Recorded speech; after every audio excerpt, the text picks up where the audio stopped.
and the home of the brave. Let's roll. The Sunday Night Betcast has begun as they have just kicked off the football.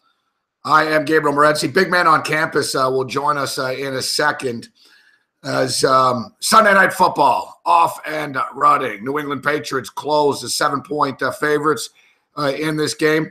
Total 45 for the record. I laid the points with the Patriots. I also like the under of this game. My props, long field goal, over, and Brock Osweiler total completions under 21.5. I just don't see Brock Osweiler completing 22 passes in this football game.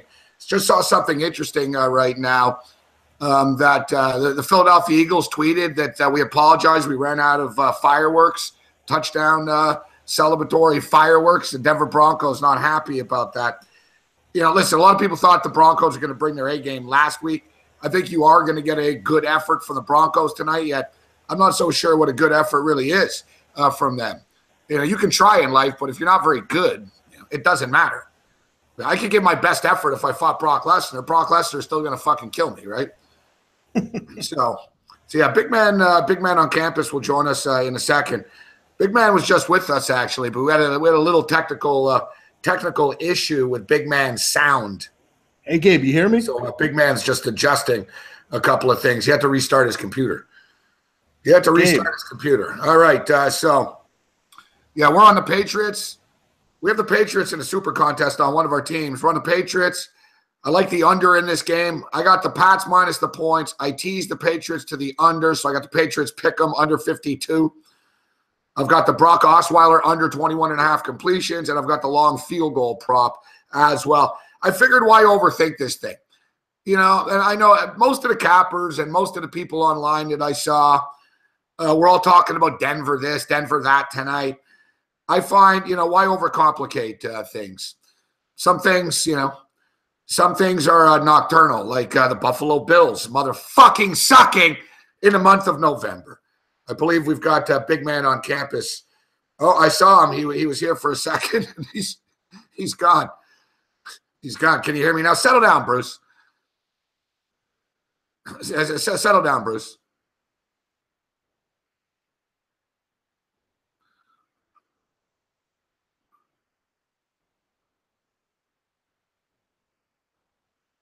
Well, that didn't take long, did it?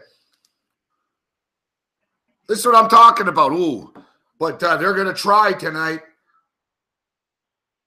Holy motherfuck. They did the same thing. Remember when they played the Kansas City Chiefs?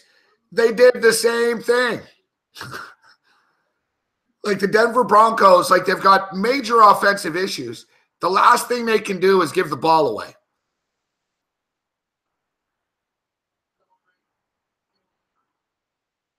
Yeah, there goes the under, like Andrew G says. There goes the under. There's no long field goal. There's no long field goal opportunity here because they're already on the 25-yard line. There's a first down. Wow. Talk about a dagger right out of the gate here. If you're on the New England Patriots, though, this is what you want. Don't worry about the total, guys. No need to panic. Just come on, it's too early to panic. That Bills loss was even worse. Yeah, it was. Today's Bills loss was fucking sickening. They're disgusting. They're a fucking embarrassment. I don't know what the hell happened. I don't know if this team was drugged before the game today. They were better against the Jets. And that's, Brady back to pass, completes it. Touchdown. 2 plays. Right about now, Denver Bronco fan is thinking, this fucking sucks. Hours of tailgating. 2 plays in, boom, you're losing 7-0.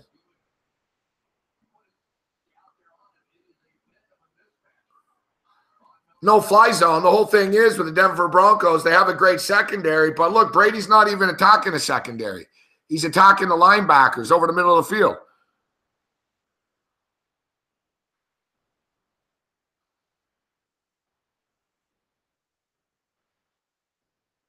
Yeah, you know what? The NFL, whatever, man. The NFL's all great on a Sunday evening when you have a good day and stuff. It's all chuckles. I didn't have a horrible day. I'm very upset about the Buffalo Bills. I bet pretty big on the Bills. I'm fucking pissed. The Cleveland Browns, whatever. I'm a fucking idiot for betting on the Browns. I never bet on the Browns.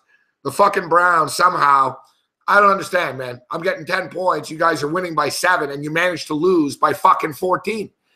You have the fucking goddamn fucking ball on the 1 fucking yard line, first and fucking goal, and you managed to let the clock expire.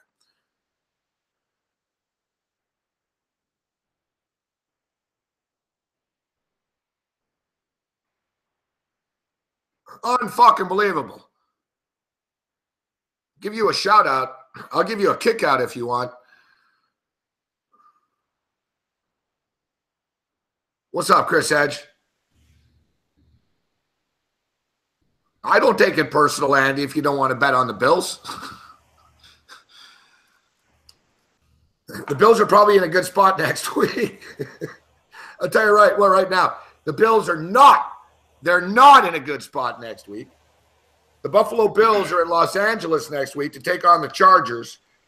And I'll tell you what, the Buffalo Bills never motherfucking win games on grass in the sun. They never have. They never will.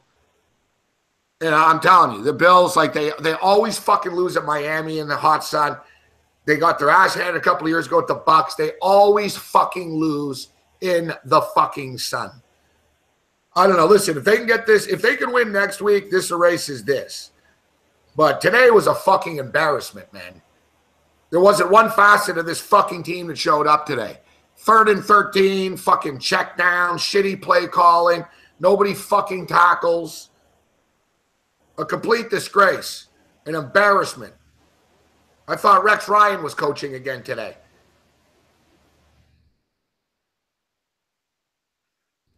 Fuck. God damn it. On the other side of the equation, I will say the Saints are a very good football team. With the addition of Kamara's rushing and that running attack that they have right now, they're a fucking load to deal with. Big man on campus. What's going on, big man? What's up, Gabe? Good to have you join us here. I was just venting a little rage as far as the Buffalo Bills are concerned. I don't mind losing a bet. And, the Saints are a good football team. I get it. But, it's the way that they lost today. They absolutely rolled over. There was no effort. The Buffalo Bills aren't the most talented team, but you're always going to get an honest effort from them. Today there was no honest effort. They, if you tried to throw a football game, like honestly, like if somebody came to you and they said, all right, how can, you got to throw this game. How can you do it? You can just say, well, I can sort of fucking not tackle them all the time. And, when it's 3rd and 13, we can just call a fucking, 3-yard bubble screen back to the line of scrimmage. Like if you were trying to throw a football game, you could not have done it more successfully than the Buffalo Bills did today. No, I heard you mention that, and I think you hit it right on the head. I mean, there's nothing wrong with losing in this league, but when you don't even show up, you don't even put an effort in front of your home fans. I mean, from what I saw, the most funny thing was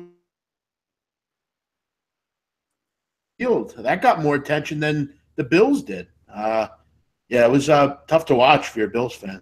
Yeah, I think it's time. I think it's time for a dildo toss. That's what they need. Streakers, dildos. And there are their fans smashing each other through tables. If anyone should be smashed through, oh dear God, look at this. Big play Broncos. Fucking New England. I mean, you get handed a touchdown, and I'm sure they'll give it right fucking back. This fucking defense, man. I knew that we don't give up points is a fucking fraud. They're going to give points up right away. What the fuck are you doing, Malcolm Butler? You know what, Malcolm Butler? That's why you went to fucking West Alabama, because you fucking can't cover. You make one fucking play because dumbass Pete Carroll throws it instead of runs it. And now we hear about you all the fucking time. That's why he went to Western Alabama, Malcolm Butler. Yeah, like you said, he makes one fucking play. He makes one play. Yeah, a play that wasn't even supposed to happen. It should have been a run. They wanted to trade him all year. I thought they were going to trade him for Brandon Cooks, but the Saints were smart. They said, fuck this. We'll just draft Lattimore instead. And I'll tell you, the Saints, I can rip on the Buffalo Bills. The Bills aren't as good as the Saints are. And, it's just a reality check. But with that being stated, this Saints team's a dangerous team, big man. You know, you look at the NFC right now. I know, whatever. The Atlanta Falcons won today. I'm not going to state that the Falcons are all the way back. The Eagles are the class of the conference. I can't dispute that. But the Vikings and the Rams, and now the Saints are right there. And I think the Saints are more dangerous than the Vikings or the Rams are at this point in time. It'll be interesting down the stretch as these games get more important. Yeah, it will. And, I mean, I think if you're the Saints, I mean, it's kind of a shame, but you're in a pretty tough division at this point. I mean, I still don't understand why Calvin Benjamin was traded. I mean, you're 6-3. I mean, if you can ever understand that move, he must have been a real cancer in the locker room because this team is right in it, and I mean they're right on the Saints' heels. I mean, like you said, the Falcons won today. This is going to be a real war to end the season here. We're only 10 games into the season, so they have a little bit to go. But yeah, the Saints were impressive today. That was an impressive feat to go into Buffalo and do what they did today. I mean, Buffalo had under 200 yards, Gabe. I mean, that defense played really well, and a defense that I didn't believe could play that well. That was impressive. They're aggressive. You remember the year they won the Super Bowl? They were cheating the year they won the Super Bowl, but you remember the year they won the Super Bowl? Sure. They had a decent defense. You know, you remember in the actual Super Bowl, it was a pick six. That was a big play for them. You know, they had a pass rush. They had a good pass rush going. I do believe now. You know, forget about the bounty gate and stuff like that. You could argue, but they were injuring players all the time.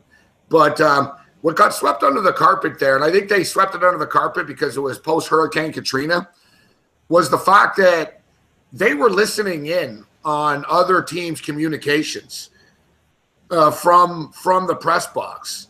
And Mickey Loomis had a custom listening device built in, and it was sort of out there, but the league swept that under the carpet and went big on the bounty gate. Because the bounty gate doesn't affect the integrity of the game. But, the Patriots get called out for cheating all the time. Long story short, guys, everybody's motherfucking cheating. The Patriots just seem to get caught at it more than other teams.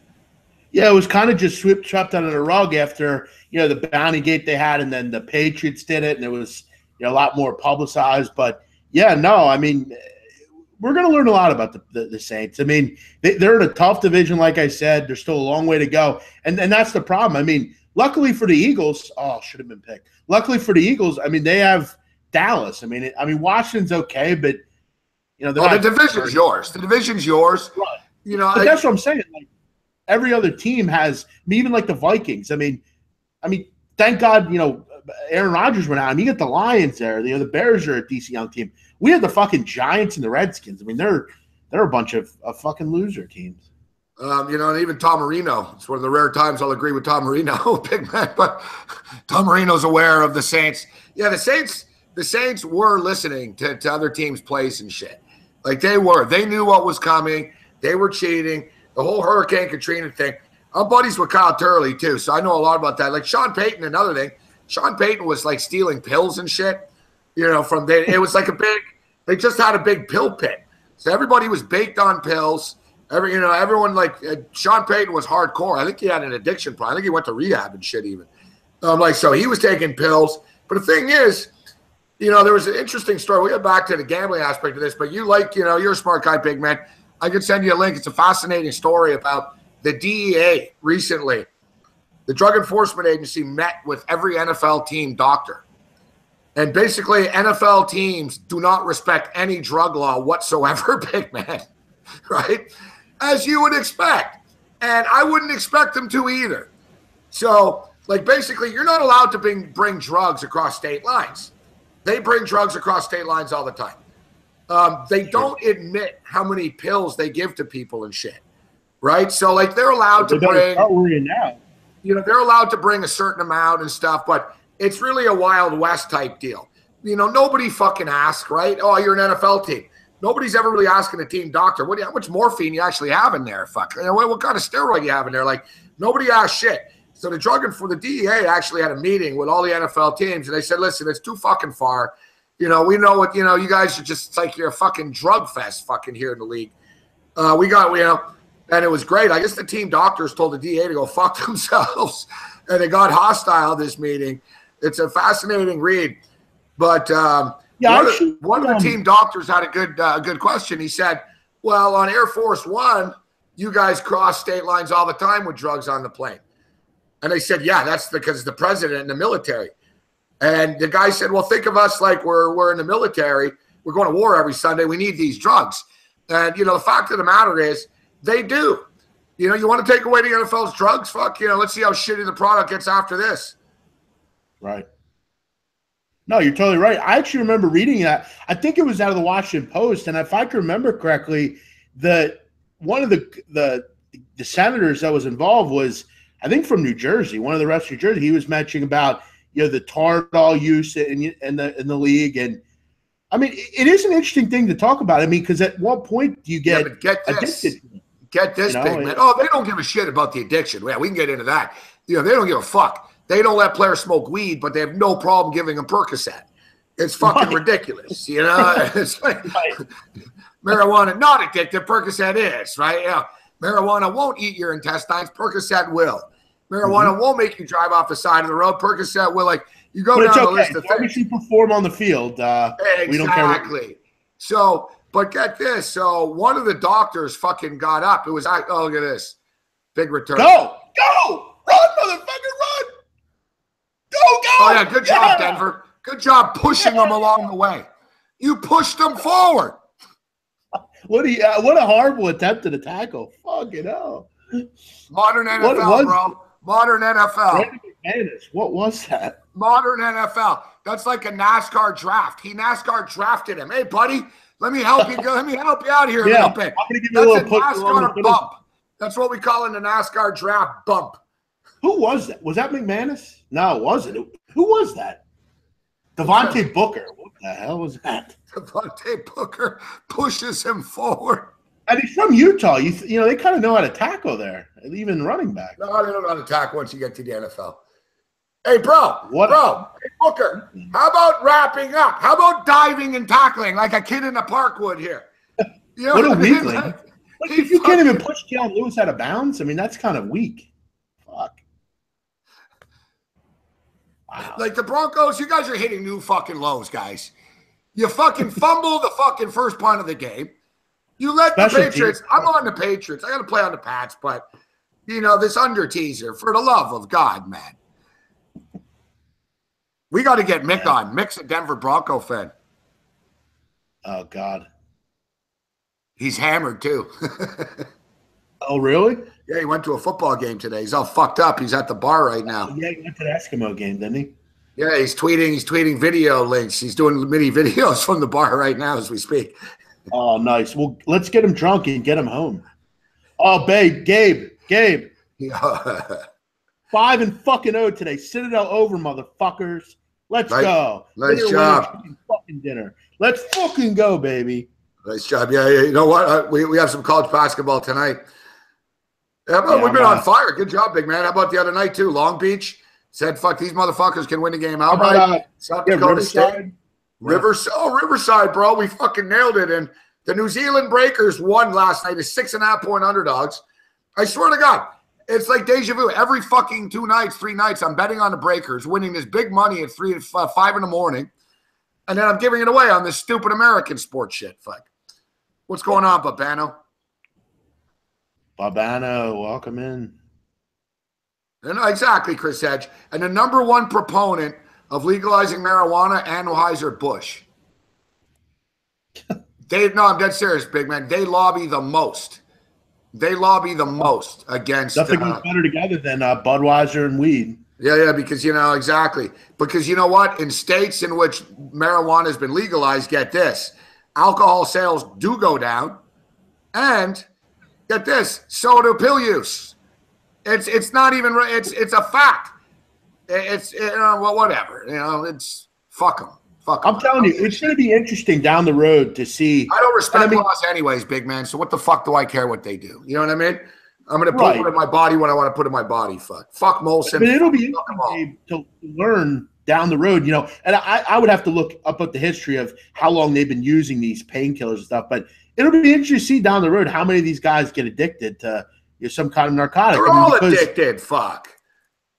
That's what I'm saying. Once they leave the NFL, will they start drinking lean? Will they start taking, oxys? It's interesting. That's all, So to close out the DEA story, so get this. The Dallas Cowboy team doctor got up and told the DEA guy, he was the guy that said, well, we're like soldiers too. We should have an exemption. We're as important as the military. And the DEA guy was like, are you fucking serious? So they got into it. And the Dallas Cowboy doctor told him, he goes, whatever, fuck. And he dismissed the DEA guy. He said, whatever. He said, I'm going to speak to our owner. And he goes, our owner has a lot of connections. Boom. So basically about a month later, a senator from Texas passed the law, and it got approved by Congress, that NFL teams can bring as much drugs anywhere they want. So Jerry Jones has that pull. It's like DraftKings. DraftKings was illegal until Jerry Jones told him not to make it illegal. There's always a price tag on things, Gabe. That's what I always was told. My father always told me. Exactly. There's always a price tag on something. Yeah, they're right. What the price tag right now on getting LiAngelo Ball and those other UCLA? Oh, right, sure. Yeah, look at this. Price tag on that. This is a fucking Big 12 game now. What am I watching? Is this the New England Patriots and the Broncos, or fucking Iowa State and Oklahoma State? No, New England is dreadful on defense, man. That was all a sham on they don't get points up. And now Denver's forced to just throw, so it's going to be open season. What's the live total in this game? Jesus, fuck. I'm really starting. Hey, give us a thumbs up, guys, here. We got 156 people watching in the chat here. We got 15 people give us a thumbs up. Do we have to ask all the time? I don't give a shit for me and Big Man. Do it for Cynthia. Do it for Deb. All right? Do it for Zach. I swear, Big Man, one of these nights, if we don't get thumbs up, I'm going to end the fucking show. I'm walking. Hey, listen, if we don't get 100 thumbs up by 9:15, we're ending the show. I threatened it the other night, and I was serious. I would have done it. I'm not in a good mood as it is. Yeah, I'm going to get on the live over. What's the live total on Bet365 right now? It is. Got to be 55. Oh, fuck me. Fuck. Take a guess. Fuck. It's 60 and a half. Fucking hell. It's 60 and a half. Come on, man. Fucking fumble the ball here. Stop scoring. Big Man, this might be one of these weird games where it just stops at some point. You know what I mean? Yeah, because, let's be real. The 2 touchdowns have been fluke plays. They're not going to happen again. So I know you've had a NASCAR draft. Let me help you, push you down the field, and a fumble. And the one drive they did have, it was a 3-and-out. The New England. Yeah, Denver had one big play. Here they are. All right. We'll see if they score a touchdown. Do we dare go under? No, I'm not doing it. No, I'm not doing it. I'm going to try to get this game Osweiler, do something stupid, Brock. Do something stupid. All right, good. 3rd and 10. I can settle for a field goal here. Come on. This is what we need, Gabe. And this is the bend but don't break Patriots. They give up yards, but it's only field goals. We can take that. Any late college basketball leans? I'll get to him here in a minute. Yeah, how about Eastern Washington? That game started already. Oh, fuck me. 30. Oh, yeah, we're going to the half. So perfect. So it's around the same number anyways. Actually, I'd like to see, though, at the half, because we have to remember there are some teams that are really on like for me, I would have I really wanted to take Troy second half. And actually, when I jumped on the show here, I got pissed off because I wasn't able to get it in time. Arkansas Pine Bluff Gabe's off a game in Hawaii on Friday night, traveled across back into the United States and down to Alabama. Second half is going to be dreadful for them. And I just fucking missed getting the goddamn game in. So Eastern Washington were 9.5-point underdogs. They're down by 7 with a minute left in the first half. So it's pretty much, right now they have an in-game number of 9.5, 10.5. So it's right on pace there. How about this one, Big Man? Indiana laying 24.5 to Howard, leading by 7 right now, late in the first half. Yeah, I'm gonna wait till halftime on that one. I'm gonna hit Indiana second half. They're actually up. Are they really gonna pull away at some point? Look, they are. 17.5. It's 17.5 right now. They were laying 24.5 before, so you're getting a 7-point value swing. Is I actually have a system, Gabe, that I have, and I actually it's an autoplay for me every time, and I'm gonna hit it second half. When a MEAC or SWAC team plays a Power 5 opponent, I fade them. The difference in talent is just not there. I'm halftime. I'm hitting this one. I'm gonna hopefully get a better number here. Just enjoying a cool, refreshing junior mint. Nice. Like it. I'm trying to eat healthy. Yeah, I'm gonna wait on this one. Yeah, I know. I heard you say that. That's great, man. But I've been doing it. It's easy after the first week or so, man. You know. I've had these junior mints sitting in my kitchen for like 2 weeks. I finally couldn't resist them. After this shit-ass fucking start to this game. All right, in-game total now probably fell a little bit. 58.5, yeah. I got it teased. I don't have the under. I just have it teased under 52. So I got a puncher's chance if this shit can slow down. No, I mean, this has gotten really – I mean, there are a lot of fluke plays that have happened already. I mean, realistically. We got some late – we got two late games, Pacific, Stanford, North Dakota, Hawaii. Stanford should eat down low tonight. I might have to play that. Still got an hour. We can talk later about those. Yeah, fuck. I wish we could turn back the clock and bet on Riverside money line again before the game started. Let's see if we can get one tonight here. Let's see here. I got to tell you, I kind of like North Dakota +5 money line, but I don't know. Going out to the Big Island, that's tough, especially North Dakota. All right. We should be getting an Indiana line any minute here, second half.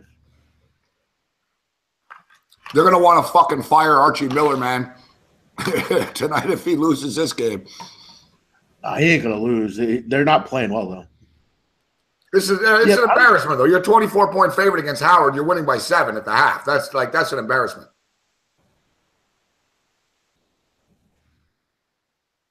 No, I know. They'll open it up. Howard, the second half, these teams usually go away. Florida A&M did it last night. Howard will do it tonight. All right, 14-6. 20 points scored already in this game. Here's the difference, Gabe. New England scoring touchdowns, Denver kicking field goals. And that's what Denver, New England wants to do. They'll give up big yards, but hey, as long as you don't give up a touchdown, that's all we can ask. All right, so this is a big drive for the tempo and the pace of this football game right now.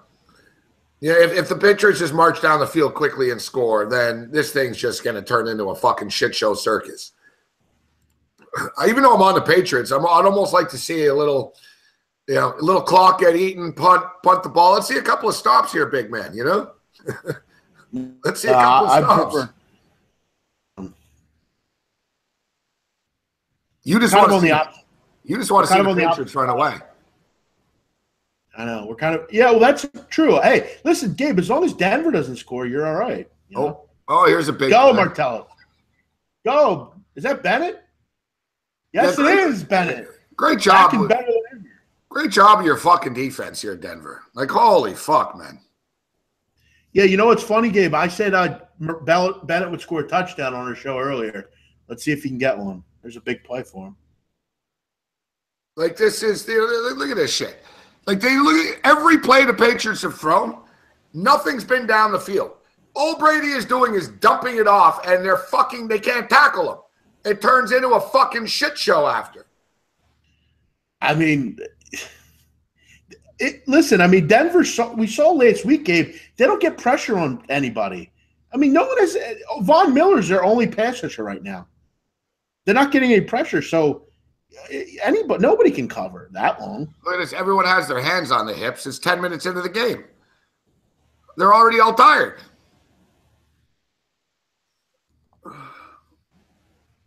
Yeah, exactly. The Patriots are in a good spot here. Pats are in a good spot. As far as our teaser and under players, look at this.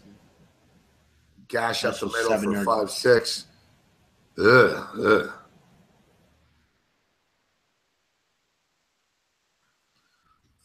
Let's see what's going on with the total here. All right, Eastern Washington are at the half. The Washington Huskies are not very good. I think, It's exactly where the game started, actually. It closed at 9.5, and it's at 9.5 right now at the half. Yeah, I want to take a look here because Eastern Washington's got some really good shooters. I want to see how they're shooting here in this half and see maybe they – what's the second half number? You got one? Like, for the love of fucking God, man. Every fucking play, they just dump it off. Like, figure it the fuck out. Yeah, it's Washington, Eastern Washington's plus 3.5. Second half, plus 3.5. So they basically need to cover the number. It's exactly the number. I mean, Washington's not shooting well at all. I mean, the only reason they're in this game is because of free throws. Yeah, I'm actually going to do – I'm going to take Eastern Washington second half. There's another completion. It's just like dink and dunk, pitch and catch. Yeah, Gabe, I'm on that. If you're on it, I'm on it. Washington's only in this game because of free throws. I like what Eastern Washington does. Good shooting team. I'm a big Blogan Bliznik fan. They won't quit, Eastern Washington. And this is a basketball game they want to win, right? Big feather in their cap if they can knock off a state rival like this. Yeah, and they're only down 6. A lot of confidence here. It's an in-state rival, like you said. Yeah, I can actually – wow, hold on a sec. I can get 4 intertops. Do I have a fucking intertops? Any money in there? In game total, 59.5 right now. Patriots are minus 13.5 for the record. I don't know. At this point, the Patriots, I'm going to be able to cash out the Patriots soon. There's a couple of nice things today. That's one nice feature that that book has with up by 14. Like Minnesota was up by 14. I got paid fucking halfway through the game. It's a nice it's nice if you can roll. They're short here on this 3rd and 1. Yeah, they are. They're going to go for it, I would assume. Patriots aren't the type of team just to pussy out. I'm surprised Brady's not telling him to hurry up just so he does the sneak again. I think that's the first time in my life. Well, it looks like he got it. Fuck. Yeah, I would maybe challenge that. Yeah, he totally got it. Yeah, I was going to say that's like the first time in my life I've seen Brady get stopped on a QB sneak, but was his knee down there? Let's see.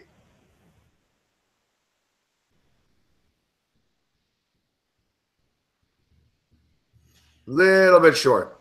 No, that's a shitty spot. Fucking shit spot. He clearly got it, fuckhead ref. All right, I'm for anyone that wants to know, this is going to be my last play of the night. I'm going to go with Eastern Washington plus 4. I got up plus 4 at intertops. That's my last play. The last play, there's 2 more games later. No, I don't like – no. I'm on 6-0 tonight. Fuck it. And what do we got later? We've got North Dakota and Hawaii and Pacific and Stanford. Ugh, God. I'd lean with Stanford. I'm sorry, Pacific plus 18.5. Yeah, Stanford, one of their better players, might not play in this game. Pacific's, I actually like them. They're kind of a sleeper for me.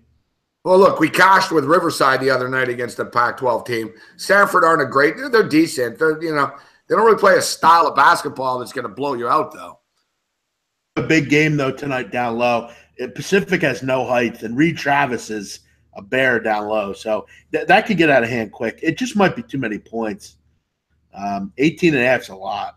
I mean, but whatever. Like you said, let's just worry about this Eastern Washington game. Let's get through that. Yep. All right, Brady, 1st and 10. At this point, all I can hope is it just takes him a longer time to score. I don't think – does he have an incomplete pass yet? It's fucking ridiculous. Like, I don't believe – where's the fucking coverage of the Denver fucking Broncos, man? Wow. Unfucking believable. Yeah, this is pretty pathetic, frankly. Yeah, I'm on the Patriots at least. I mean, realistically, does Tom Brady have an incompletion yet? I don't think he does. Oh, good hit. There's Big K watching. At least the guy didn't showboat after the hit.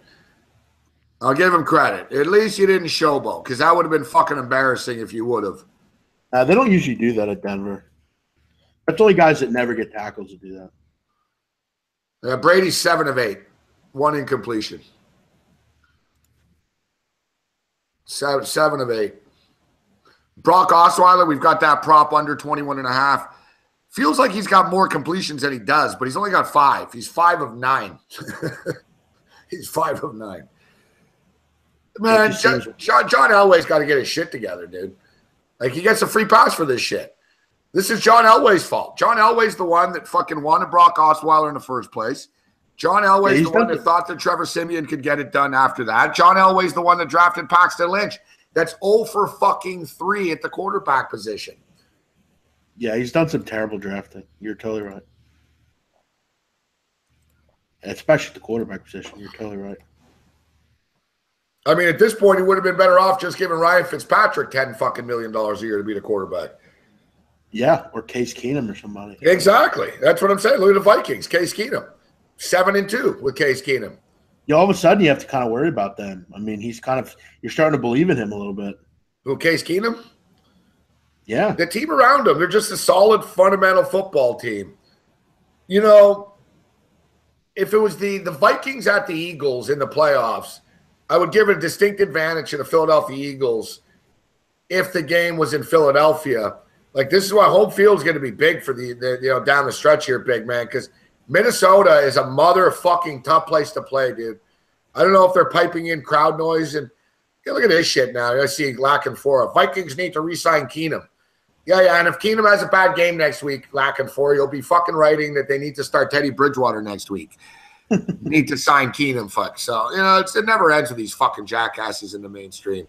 It's the national media for you, man. That's what they do. I know. Like, every fucking week, they're on and off. They're on and off fucking teams, man.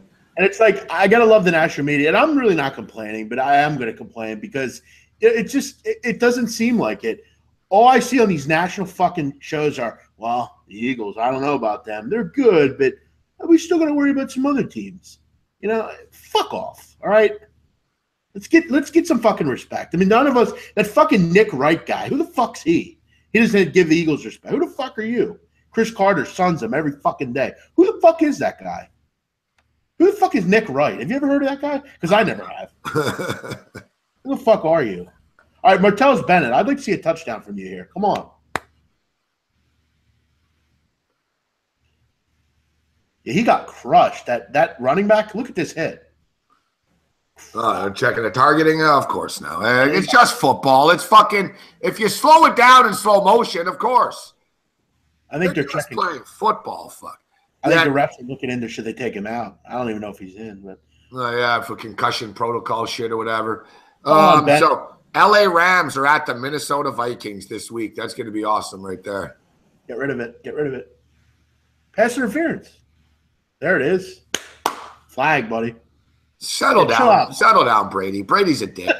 I'm even on the Patriots, but you got the flag, Brady. Even when he gets the flag, he's got to scold the ref. Fuck.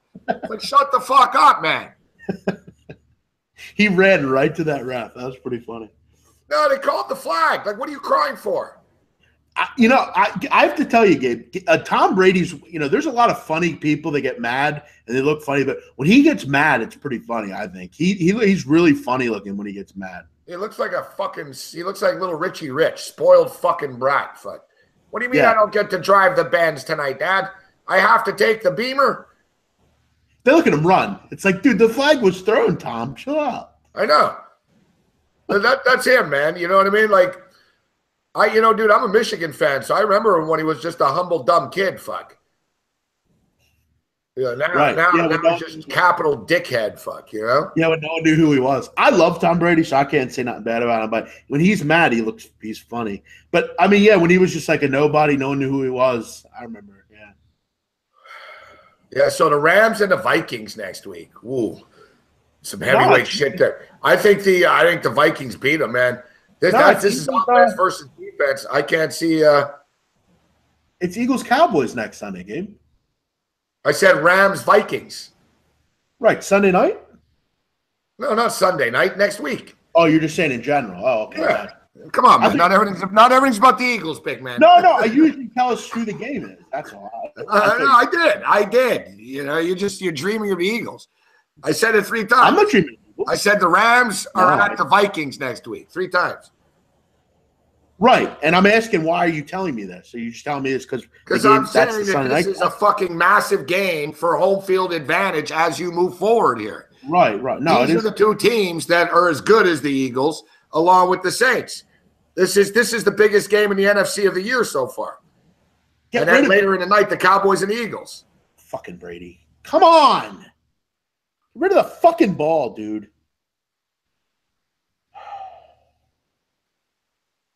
Fucking field goal. There you go, Gabe. Good for you. An under. Your under's looking good. For the record, the point spread next week, Minnesota Vikings -2.5 against the visiting LA Rams. -2.5. I like the Vikings. That offense against that defense, Redskins gave up. They gave some points today. Yeah, that was on the road. It's all right. It's all right. And your Philadelphia Eagles next week, Sunday Night Football. -3.5 point road favorites in Dallas, over under 47. Yep, bet it earlier. -3. Yeah, it's going to be 2 great games.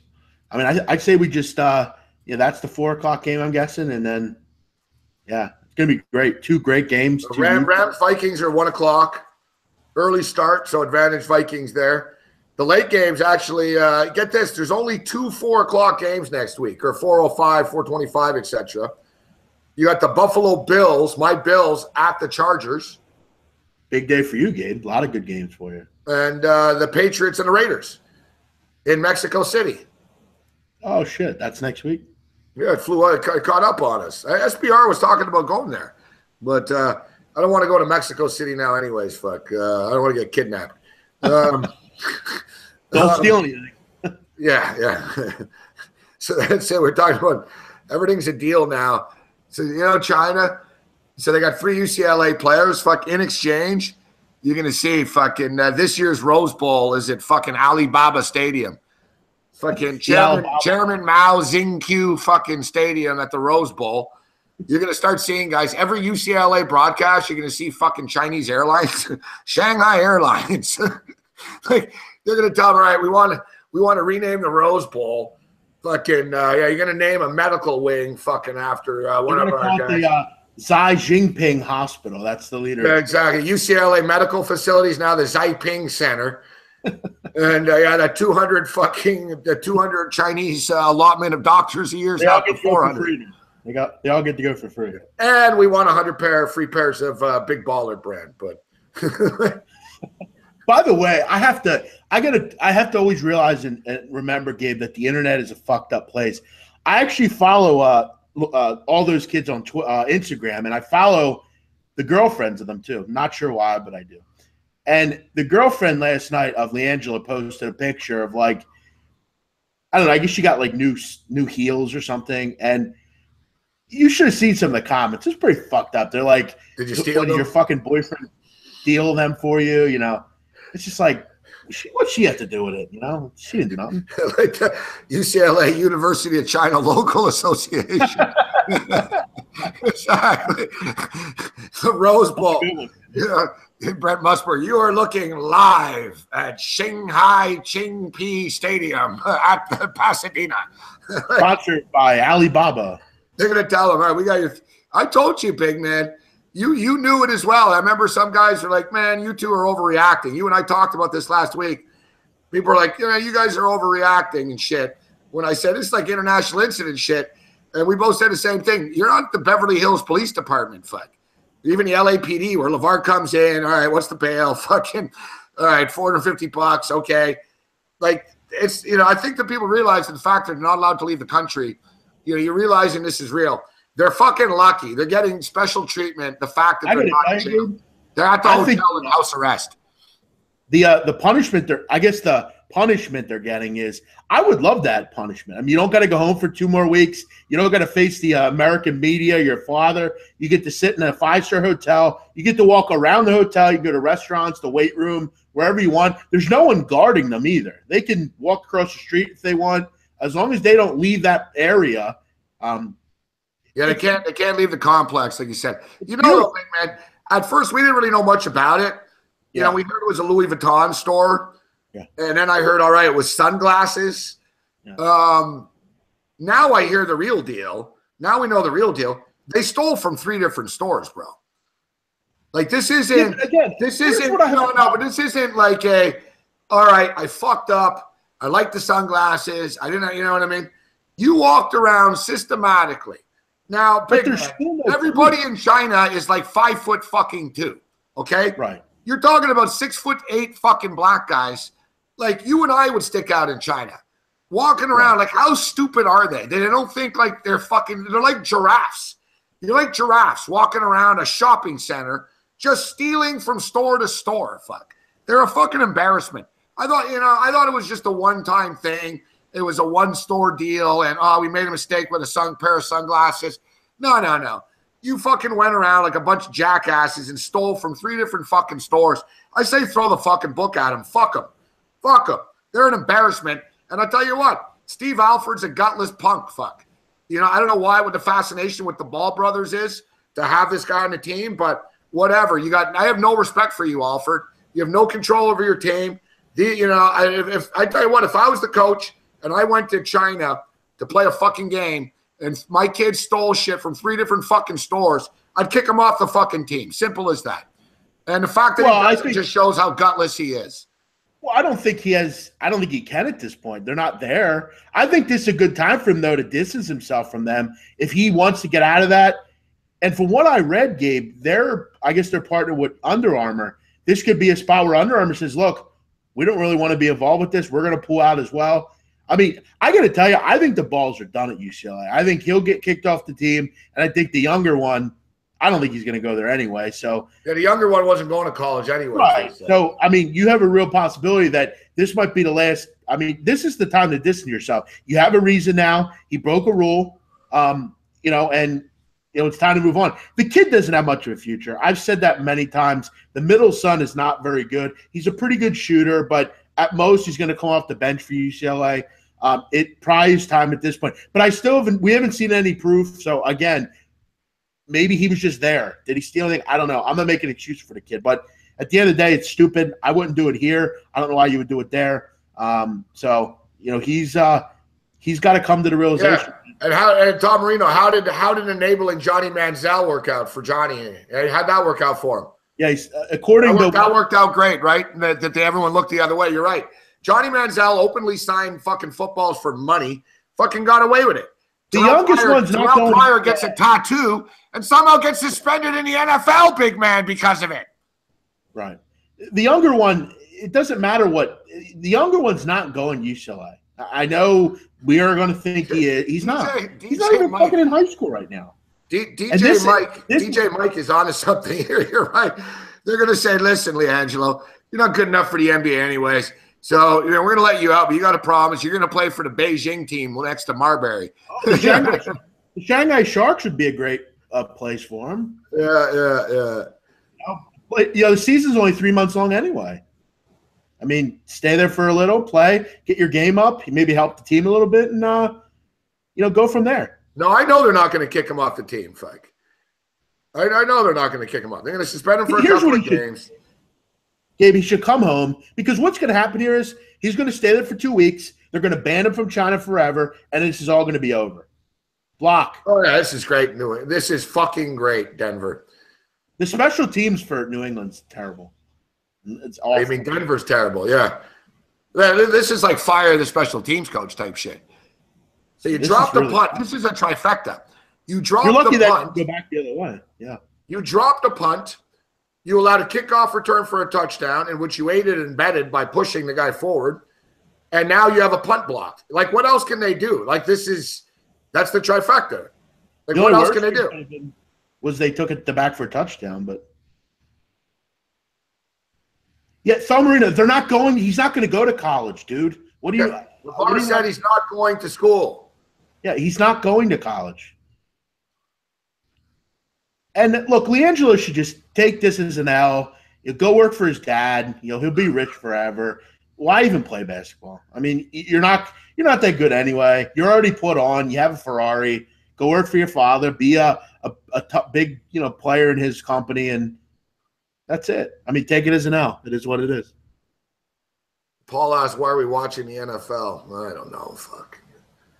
I said before, the NFL is like we're in North Korea, and we're all forced to fucking watch this shit from fucking, It's like the Kim Jong-un fucking State of the Union address or something. Yeah, they just showed the coach for the Denver Broncos, Brock Olivo. He's the touchdown. Gronk. What a catch. What a throw. What a catch. Oh, it hit the ground. No, incomplete. No. Yeah, I'm almost happy it isn't. I didn't want to see Gronk spike the ball. I don't like him. Fuck. That's a catch. That's a catch. Yeah. It could be. That's a catch. What a throw. Catch. That's a catch. Touchdown. I don't know. To me, it's what a catch, Gronk. What the hell? Yeah, at least no. Wow. Wow, they're challenging it. There you go. Gabe, you were happy there for a second. You're thinking, oh no, they're not going to challenge it. I'm amazed. I'm surprised Belichick's not. I don't know. We're going to find out right now. Fucking Gronk's got some bonus clause where if he gets a touchdown, so they're like screwing him. There's like a bonus, 300,000 if he exactly extra $500K for the touchdown. So secretly, Belichick's like, fuck that. I'm not challenging this. I will say this, Gabe. One other thing on LiAngelo Ball. I will say it's impressive though. The stores that he stole from, at least he's stealing from like high level ones. It's not like he stole a piece of candy from a store or something. That would have been lame. I guess if we're going to steal, why not steal from Gucci, right? Nah, I don't know. I don't respect fucking men that wear Louis Vuitton fucking shit anyways. Fuck. Damn, I guess I just bought some. I got a Louis Vuitton shoes that I just bought. What'd you say? Like you bought house slippers, Louis Vuitton house slippers? No, I bought loafers. Loafers, Louis Vuitton loafers. Yeah, you wear them with like jeans. Yeah, no. I'm getting my loafers at Walmart. I just wanted to have them,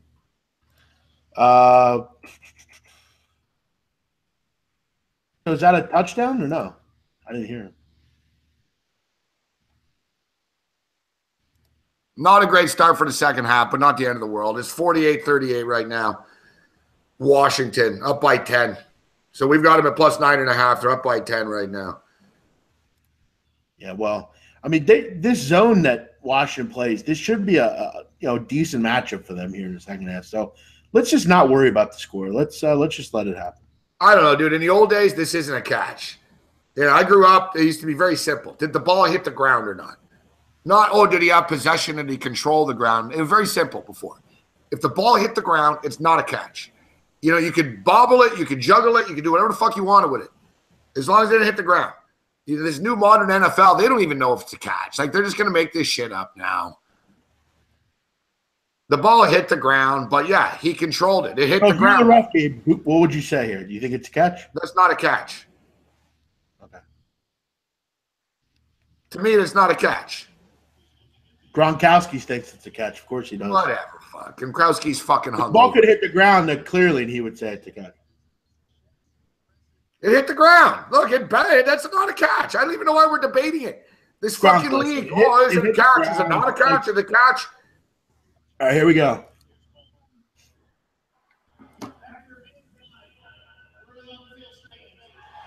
Fuck off, Coleman.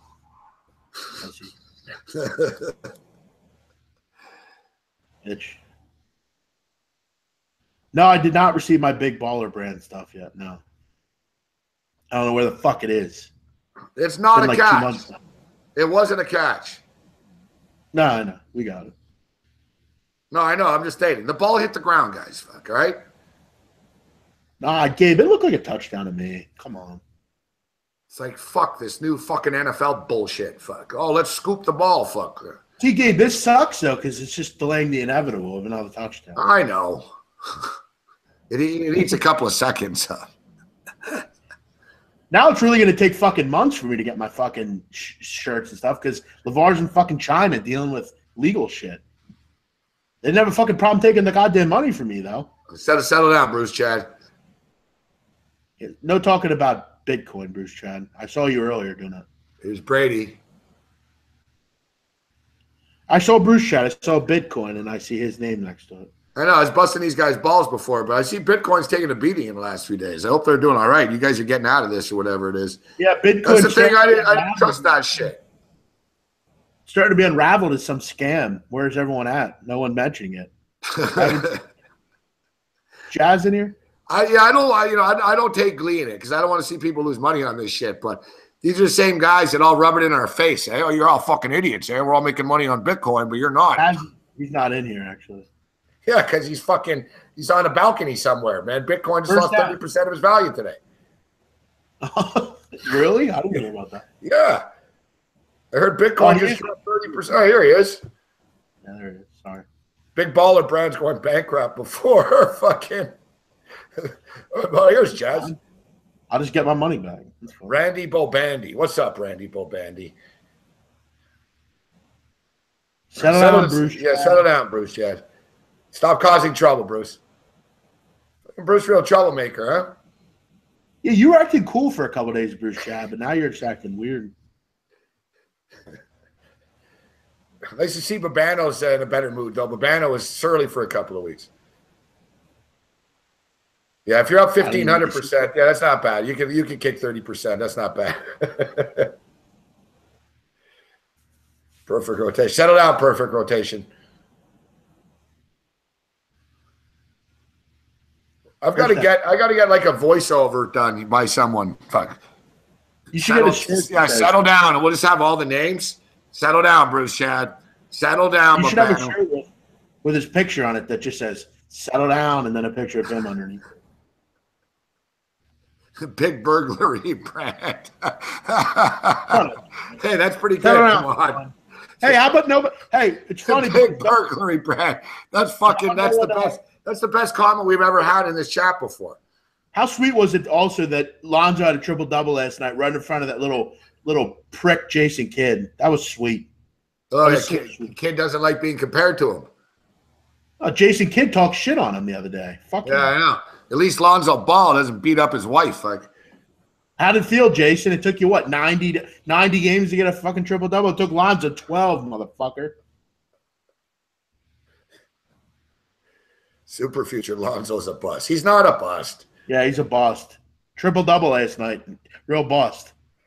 Against an NBA team. Real bust. Big Beijing brand. Hey, Super Future, you're a fucking bust. That name's a bust. Head into the future and leave us alone, will you?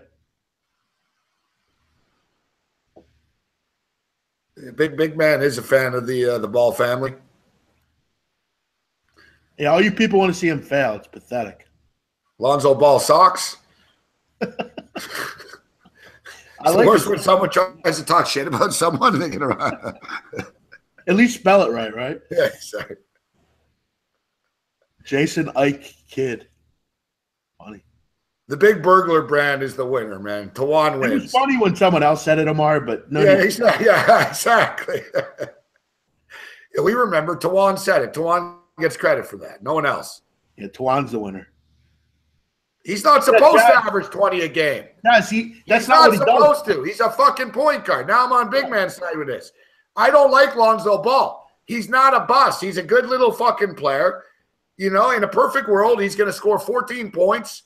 He's going to be a triple-double guy. Fuck.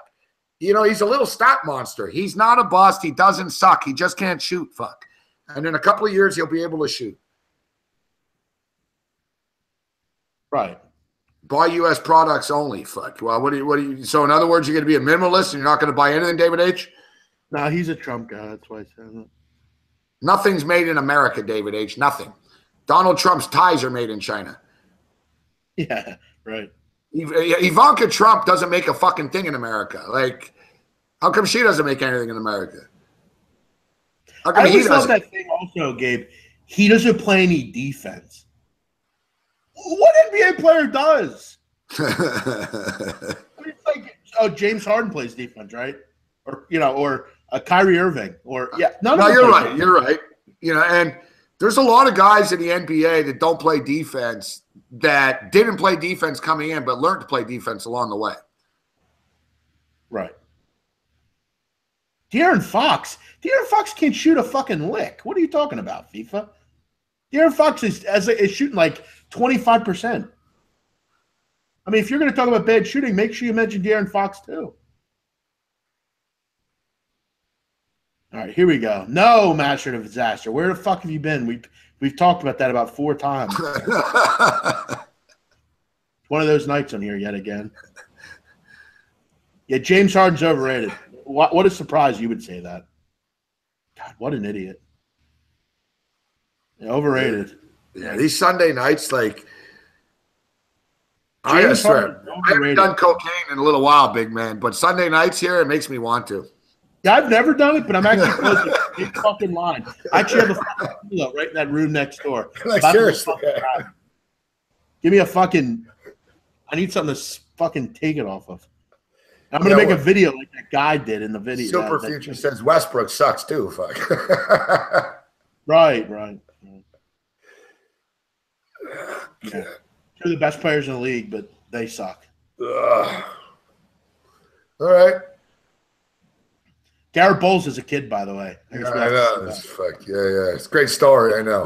The only guy. He can procreate, big man. Isn't that nice? Fuck. Yeah. Kid's cute and all, but it's like, I mean, we know. We get it. My biggest thing is I fucking hate golf. Fuck when the fucking wives run on the course after. It's like, yo, he's married. Good for him. Fuck. You know what I mean? You know, I don't see fucking Lou Williams' fucking chicks coming on the court after Sweet Lou hits a shot to win the game. The other thing is, too, you notice in golf, like, everyone's heroic. Tiger Woods, they all talk, and, you know, that's a tough lie, Jim. And the ball's flying, and that's about 9 feet from the hole, but it's going to be tough. And Jim Nantz comes in, Tiger Woods playing on the 14th anniversary of the month to the day that his father passed away. A heroic performance by Tiger Woods as his father died about 18 years ago, and he still thinks about it. You know, Tiger Woods, heroic performance. Meanwhile, you got guys in the NBA and shit. Their fucking cousins got like a bullet in their fucking leg. Fucking, you know, Uga Urbina pitching in a World Series game with his mother being held hostage. Right. You know? By the way, in golf, I don't watch golf. I don't claim to know anything about it either.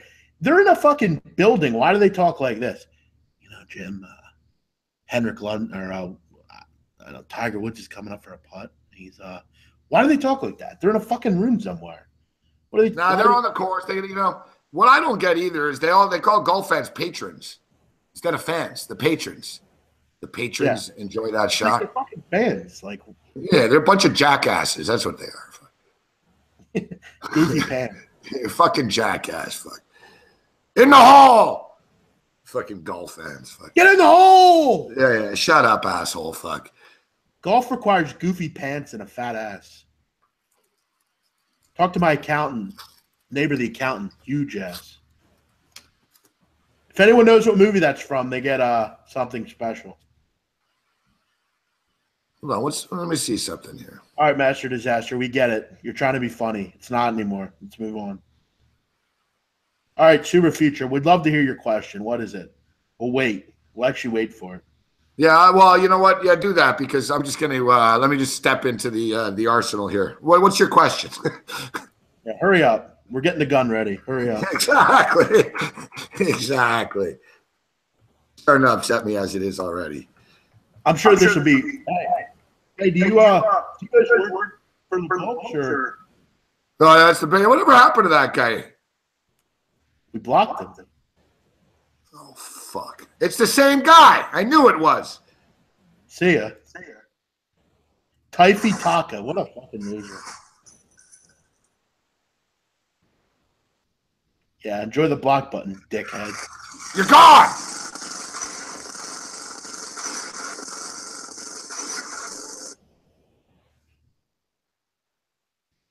See you later.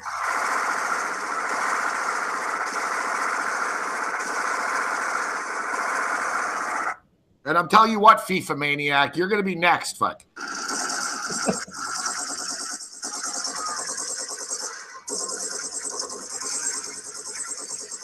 You know, FIFA, I see FIFA made it odd. Steph Curry's not even a top 30 player. Like, you know, that's the type of thing that we should just kick him out for anyways. Don't you think, big man?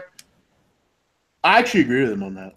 What do you mean you agree with him on that? You don't think Steph Curry is a top 30 player in the NBA? Oh, top 30? Oh, no, I don't agree with that. I agree that he's like not a top – I don't think he's a top 5 to 8 player, but no, top 30 is idiotic. I think he even said top 30 at his point guard position. Yeah, he's just trying to be funny, which he's not.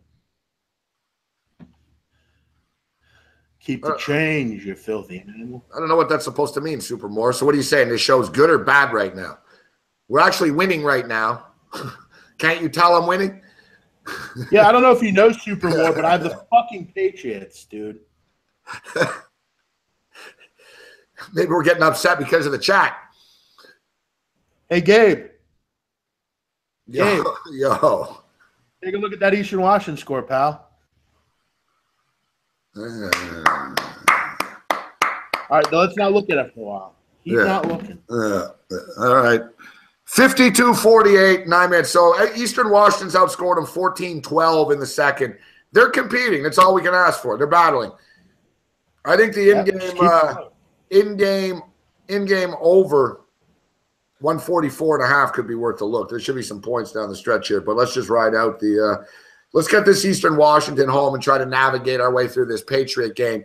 In-game total down to 53.5 right now. No, Kevin White, I'll say this. I think he's very overrated, personally. If you're asking me who's a great shooter, yes, he's definitely in the top 5. But as an overall player, no, I don't think he's top 5. No. I don't think he's if you want to talk about defenders, I don't think he's a great defender. I don't think particularly he's good at taking the ball to the rim. There's a lot of I think he's weak, personally. I don't think there's a lot of things about him that I like, really. He's Michael, I will agree. I think he's slightly overrated in a sense too, but that's not the right term, I think. But yeah, but he's not perfect. You know what I mean? That's like he takes bad shots. He's better at taking it to the rack this year, if you'll notice. I can never forget Kevin Love shutting him down at the top of the key, dude, a couple of years ago in the finals, bro. I'll never forget that. Curry went left, he went right, and Kevin Love was just all over him. And then Curry, you can break his will a bit, and he'll just heave up a shot, big man. Like, put it this way. He goes MIA. In the finals against the Cavs when they won, he was MIA for like the last 3 games. Yeah, like I think Durant's got bigger balls than he does. Like, I like Durant. When he's not making shots, he's useless. Like, beat realistically. Michael Gray's a good guy. He's no troll. He's a big Jayhawk guy, actually. He went to the school. He's out there. Michael Gray, we're on the Patriots minus the points, and I'm also on a Patriots teaser to the under. By the way, I love the Jayhawks. Big fan of that team. But yeah, I think when you take him out of the game, he's a decoy. That's all he is, really. He's useless otherwise. But he's showing he's a passer too. I'm not ripping on Curry. I just think Curry, he's a streaky shooter. He takes bad shots sometimes. I get it. He's done his thing before and it worked. But I'm a Curry fan. I'm not bashing Curry. Yeah, there's always an excuse. He was injured. Well, why was he in the game then? Always he was injured. Oh, okay. Yet another field goal for Denver. This is what New England's doing. Big part why Durant. Yeah, Tom Marino. Kevin Durant's success is because of Steph Curry. You just never stop, do you, dude? You never stop, fuck. No, his goal is to say the stupidest things possible and just get a rise out of people. That's what he does. That's his MO, and it's been his MO for years. He's been on it for a year. All he does is do that. Gabe. Yeah, Kevin Durant is fucking 10 times better than Steph Curry, Tom Marino, all right? It's not even fucking close. It's not even close, fuck. All right? Kevin Durant shoots threes. He can take it to the rack. He blocks shots. You can argue Kevin Durant's the best player in the league, really. I mean. Who's fucking better? Let me ask you your chat. It's not even fucking close who's a better fucking player, Kevin Durant or Steph Curry.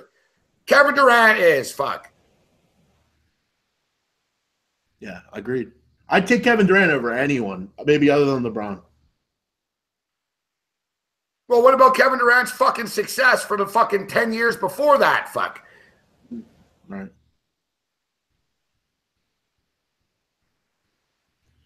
The most valuable player on that team is Draymond Green. Draymond Green is the most valuable guy on that team. You've been here for a couple months, yes, and you've been a fucking annoyance the whole time. Why don't you pick up your stuff and move on to the next fucking group? Because you were at pregame, you left there, now you're here. Why don't you go to fucking somewhere else? Take your shit. You never won anything didn't mean Yeah, because fucking Draymond Green and Klay Thompson and Steve Kerr is not the fucking coach of the Oklahoma City Thunder. Right. Give him an L again. That's all he gets is L's. Give him another one. David H. Curry's a role player. I like David H. comes in with the and then he'll comment on something personal about my appearance. And even though everyone else is saying we all hate him, he still has a reason to continue to comment. Angry? He's winning. He's on the Patriots. What? He's 5-0 today. I'm 5. Yeah, what are you talking? Phil Marino just talks stupid. Every fucking day he talks stupid. His whole life is a lie. Everything he says. He's not a fucking lawyer. He's a fucking dope. He's a total dope. When will people see that? Well, listen, I'm not turning this into an attack on him. I just thought he's a hack. Always has been. If his name wasn't Phil Marino, we would have blocked him a long time ago. He's a hack. We've been saying it. He's been a hack. He's a hack, Gabe. You'd block him on any other. He's a hack. We all know it. Yeah, I don't block people though for opinions. I don't block people for opinions, only for trolling or racist comments.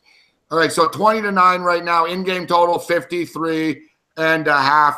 This college game 57-51. We're gonna have to sweat this one out a little bit here, big man, down the stretch. But I think we can get there. I hope we can get there. So 20-9, fucking 29 points. 20-9. I mean, that's it. Nice looking horse. Beautiful horse. That's a nice horse. Should see if the Broncos want to buy a horse. I got a horse. Fuck. I got a horse for sale. Nah, that horse is coming back. I believe it. If you ever need an investor, Gabe, I'll buy it on it. Yeah, I'll send you the video, actually. You'll get a kick out of it. I got a video of the race that we won. Yeah, it's great stuff, too. You hear the address announcer and stuff. Owner, Gabriel Morency.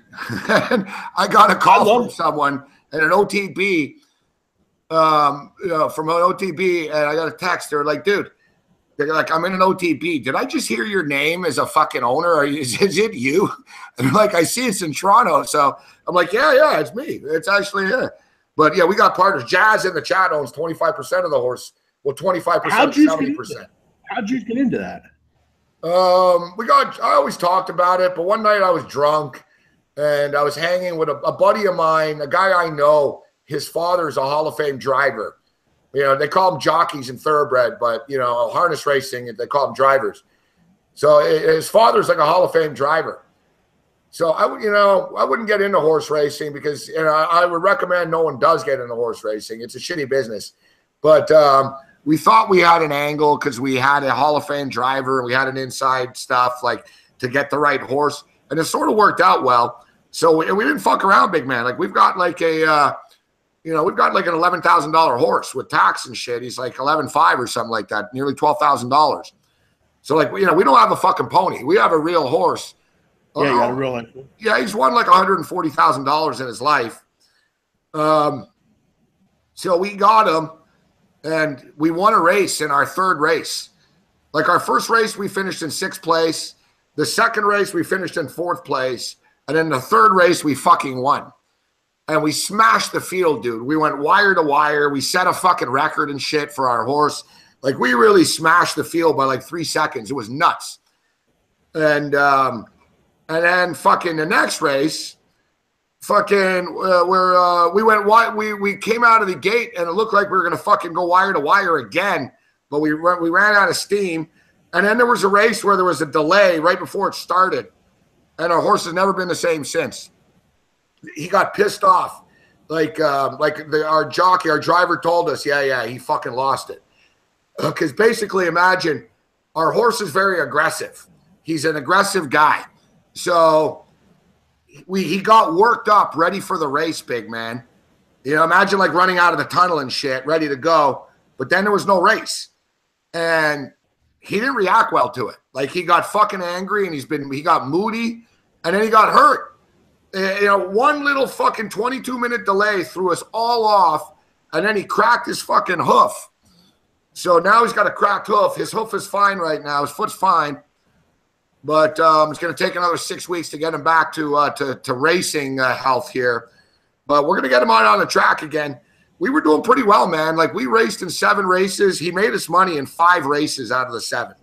Like, he's a tough fucker, this horse, Conflict Diamond.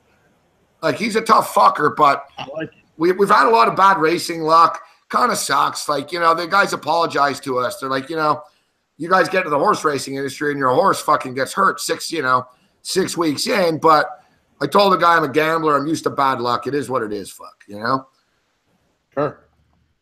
But, long story short, our horse will be back racing in the snow in January.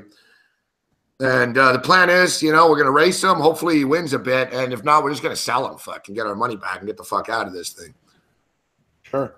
By the way, I wanted to shout out Josh is listening in.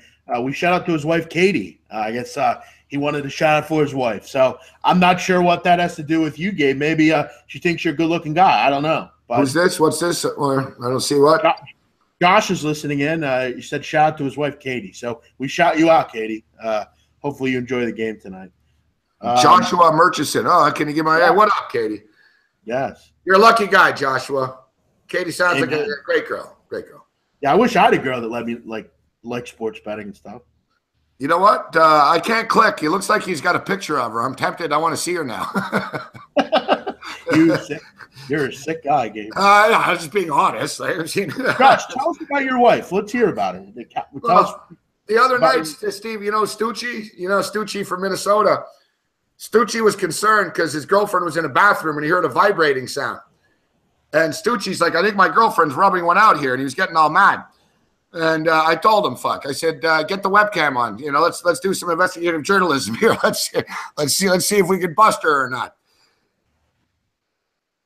We had Sooner Lisa join us last night too, from Oklahoma.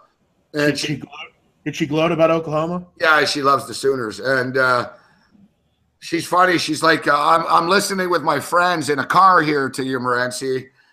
And I just responded. I said, unless they're chicks, I really don't care. She said, my friends are big fans of yours. I was like, unless they're chicks, yeah, whatever. Are they women or no? Yeah, I don't need any more male friends, to be honest, at this point. Good point. Yeah, I don't know. She thinks Gabe swears too much. Come on. Settle the fuck down, Katie. I'm probably 45 minutes from Collegeville. Digital. Hey, we said 100 thumbs up, man. We're only at 83, big man. Yeah, if it's not done by 10 o'clock. Yeah, if it's not there by the half and shit, we're not doing the second half. We'll walk. Okay, Gabe, Thomarino's personally attacking me. Can we get rid of him now? How's he? What's he showing? He's a total fraud. He's negative in every sport. He attacks me and everyone's a challenge. He's joking. That's what he's dogging him. I mean, he's been pushing the same rhetoric for weeks. I mean, at what point is this considered harassment? Yeah, no, I know. Listen, you guys, he does seem to harass you, doesn't he? I mean, yeah. And it's not an attacking. If he doesn't like me, why does he come in my shows? Just don't come in my shows. You just call me a fraud. What do you mean you don't? What? Yeah, that's a little harsh. He says he's attacking you personally. Listen, I don't care. Just move on. Don't talk to me. Don't come in my shows. Talk to sports. Just don't come in my shows. You don't like Donnie or I. You've had issues with both of us. Why don't you just stay out of our shows? How about that? I mean, I don't care what you do as long as you don't do it at my shows. There's Kyle Hamburg right after Tom Reno's name. Oh, he hates him too. Yeah, because, dude, just leave here, man. You just ruin everybody's time here. We all. Oh, that's great. Now we're down by 13. Yeah, they need to do a little work here. This is fucked up. All right. Fuck me, man. Indiana's up by 13. Fucking motherfuckers. Fucking Eastern Washington. 64-51. In game right now, 55.5. Fuck, but the Patriots, man, if you hold them to a field goal, it'll be 23-9 at 32. Yeah. Eastern Washington's missed 9 free throws, man. It's amazing. Really? 9, that's just, All right, we are 100 likes. Great job, guys. Thank you. Appreciate all of you. And all the 8 dislikes, fuck off. Actually, dude, I didn't say anything. You were arguing with him, Gabe, about Curry. I mean, what do you always try to find ways to get me involved in your shit. I didn't even hear about what they were talking about. Yeah, I feel responsible. Well, I just got mad because I just saw him. Oh, he's like, oh, Durant only was successful because of Curry and a double team. Yeah, you said that, though, Marino. I didn't. You started this, though, Marino. You did it. That's you. You said that shit, and Gabe called you out for saying something stupid, as he should. You just don't like when people challenge your Google, search opinion. We would like to see your law firm, Tom Marino. I'd like to know what firm you work for. You're saying you hide. What do you do? What kind of law do you practice? You mentioned you're from Chicago, and then the other day you said your mom's a professor at St. Joe's. What is it? Are you from Chicago or are you from here? Because I'm starting to not understand this. Supposedly, you only live here in media. You're from media, yet your mom teaches at St. Joe's. What is it? Do you live in Chicago or are you from here? Because I'm getting confused.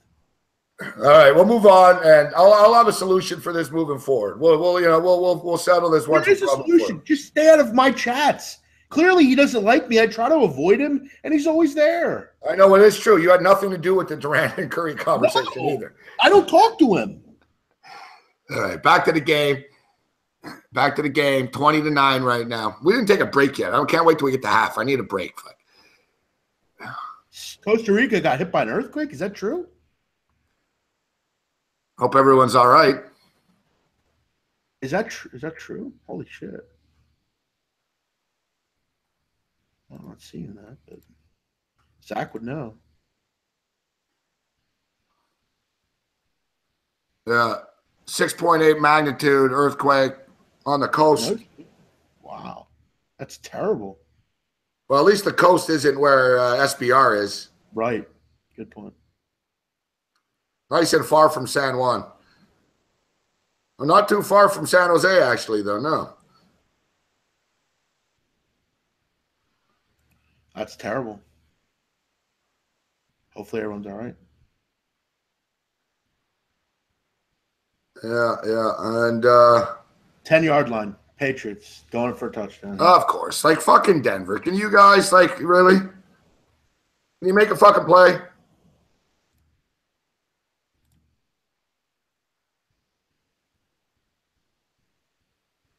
I saw Babano. Okay, it's not my show. You're right. It's not my show. I haven't been here for 3.5 years on this show. I saw Babano talking about Mall of Minneapolis. 2 people have been stabbed. You're kidding. Yeah, but whatever. Fuck. A friend of mine. People are going to fucking freak out. They're like, oh, 2 people. I'm sure it was someone who was Somalian. 2 people have been stabbed fucking 10 minutes from my fucking condo in the last 30 seconds are probably big men. You know what I mean? Yeah. People get stabbed, really. In the town I live in, there's someone shot every day. Yeah. Look at this. I'll put it on my fucking local news right now. I'm sure the guy was screaming. They have a ticker on the news. I bet you within 10 seconds. Let's see. I'm going to see shit. It's probably not even. All right, here's one. All right. Yeah. Mohammed Patel charged in connection with stabbing a 20-year-old chick. It could be a domestic. Touchdown, Bennett. Is that Bennett? No. Fuck. Flag. He pushed off, though. Shit. 14-year-old kid missing. There's nothing but negativity. It's everywhere. Yeah, it could have been a domestic dispute, Touchdown. Boom. Wow. Touchdown. What a gutless, pathetic fucking performance. Hey, listen, Eastern Washington scored a couple of baskets here. We're down by 10. We're only down by half a point, big. All right, let's not watch it anymore. I was going to say I'm going to put the stream on. No. Yeah, we haven't watched. I'm putting it on. No, that jinxes us. No, it's going to help. I'm nothing but good luck. I'm a lucky guy. You know that. All right, do whatever. Yeah, I'm lucky. We're putting it on. Robert Turtolo said he got stabbed yesterday. Is that true? Robert, really? Wow, that's terrible. Hopefully you're all right, buddy. I don't believe him. I've never been stabbed, actually, luckily. Neither have I. I don't want to be. I think I'd rather be shot than stabbed, to be honest I feel like with maybe you. I will get stabbed sometime, but I haven't been yet. I've had a knife to my throat, but They never did the deed. no. And ironically enough, they were wrestlers, pro wrestlers. It was a wrestler that I got an autograph from when I was a kid. And I told the dude, I was on a couch, and the guy weighs like 300 pounds and shit. And he was with his brother, who he wrestled with and shit. And they had a knife to my throat. And I told the guy, I even said, you don't really need the knife, Yeah. Right. That's amazing. Yeah. As revenge, I fucking threw his kid's fucking bicycle off a third fucking floor apartment. I had to move after. They wanted to get me. Long story. Curatolo is Italian. Perfect. Curatolo. Go. What a hit.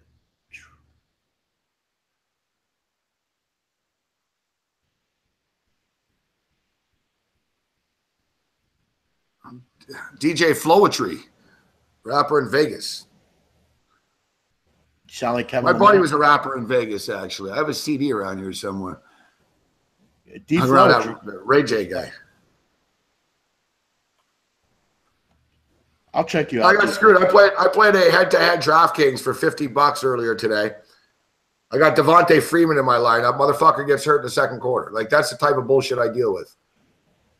Oh, yeah. I got that hard hit. Yep.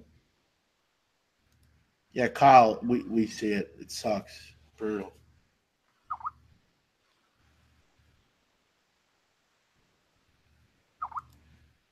Brutal. 11 missed free throws.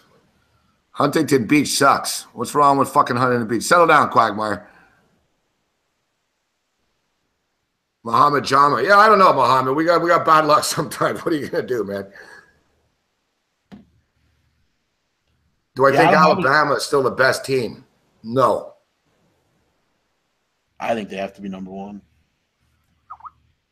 I don't think Alabama, I think these teams are all equal.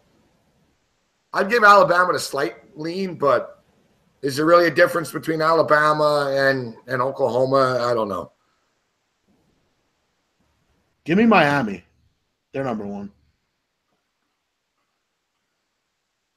FanDuel and DraftKings are essentially the same fucking things.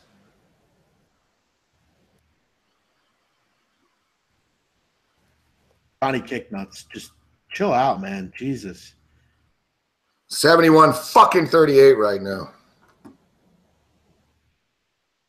71-38. No. Yeah, I told you guys all week they're down 6. How's it dead?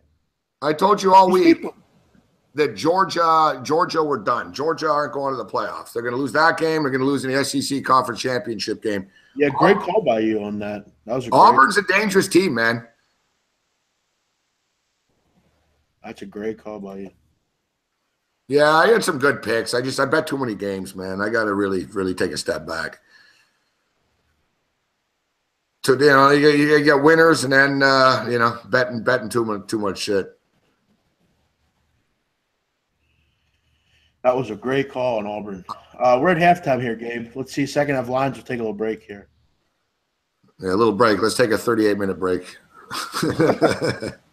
Let's get a gun out and kill ourselves. And then all right, so in-game totals 57.5. Second half number, the Denver Broncos minus a half a point. Total 21.5. I hate to say it. I think it's probably going to go over. So they're at 30. They're at 36. Gabe. Yo. All these people in the chat, Eastern Washington is dead.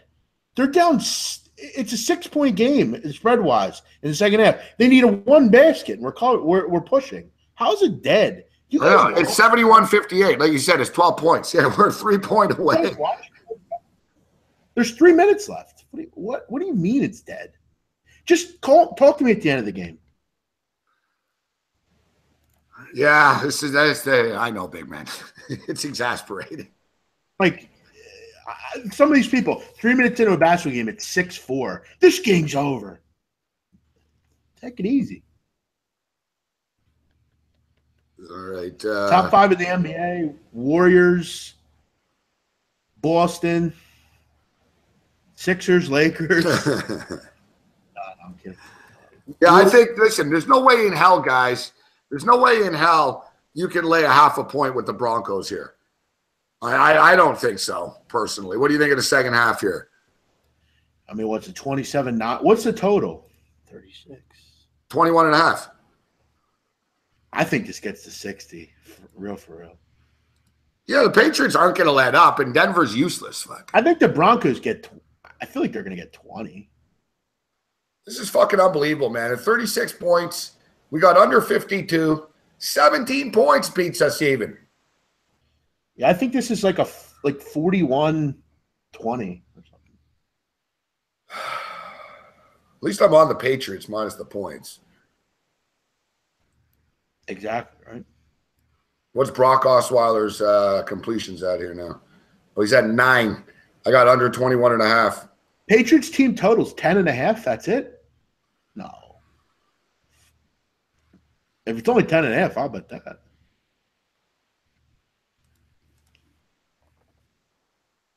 All right, guys. So, yeah, second half. Listen, I'm on the teaser to the under, and I've got the Patriots minus the 6.5 already. But I think that the Patriots plus half a point is the play here in the second half.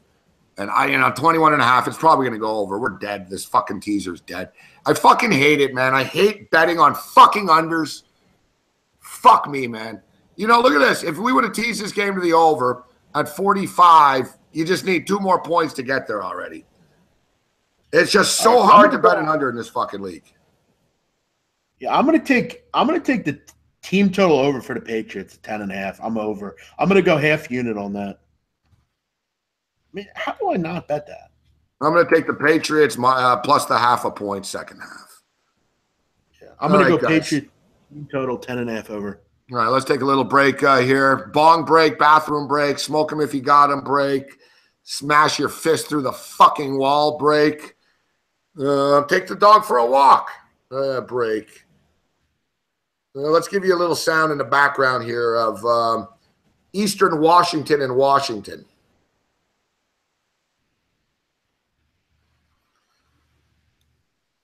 Yeah, it's the game's dead, big man. We're down by 11, and we're plus 9.5. We're 1 basket away. Yeah, I mean it's going to be tough. I mean they're going to have to hit. There's free throws to be made here. That's the thing. We're a bad free throw hitting team here. I mean I wish they were down 4. I mean that would be better, but. All right, quick break, and the Samuel here. We got Eastern Washington and Washington Huskies going on in the background here. Let's go. All right, now time to take a look now at our Utah Life Elevated Player of the Game, and this one does not take too much debating. Yeah, Noah Dickerson was just a man tonight. I mean, he dominated, not only offensively scoring 28 so far, but also on the glass, 21 rebounds. Just an impressive performance by Noah Dickerson. Still has a few minutes left. That's about 2.5 to be exact. To get to 30 points and 20 boards. Just a bucket away. That's big time, man. 30 and 20. Wow. At 6'8". Yeah, those Eastern guys are going to see him in their sleep tonight. Noel to inbounds. Huskies call a timeout because of his full court pressure. 4 points tonight for Jalen Noel, and 32 on Friday.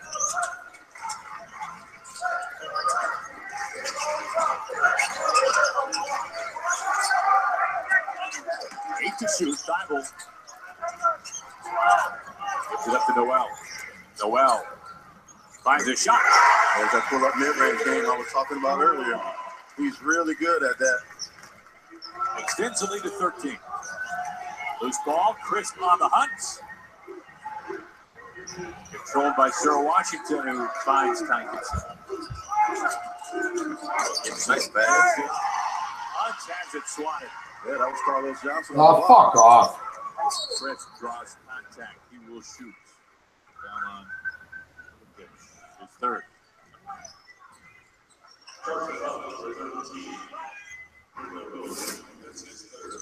Yeah, Jalen Noel, quick pull-up game. I tell you what, Aaron, he's money, man, on those pull-up jumpers. It's good to see. What do you make of what he has done tonight? Now 6 points. Is this a product of simply Dickerson scoring nearly 30, or what you saw him do in game 1 of the season, and now they've been able to defend against that? You know what? I don't think it was so much what Easton did. He just didn't quite get into the flow early. Foul trouble It don't seem like foul trouble kind of took him out of it. He's a freshman. I think he's probably still on the high from this. And I bet he is. It's like my average is still good. Chris makes the first, misses the second, is in double figures. Has under 90 seconds to go.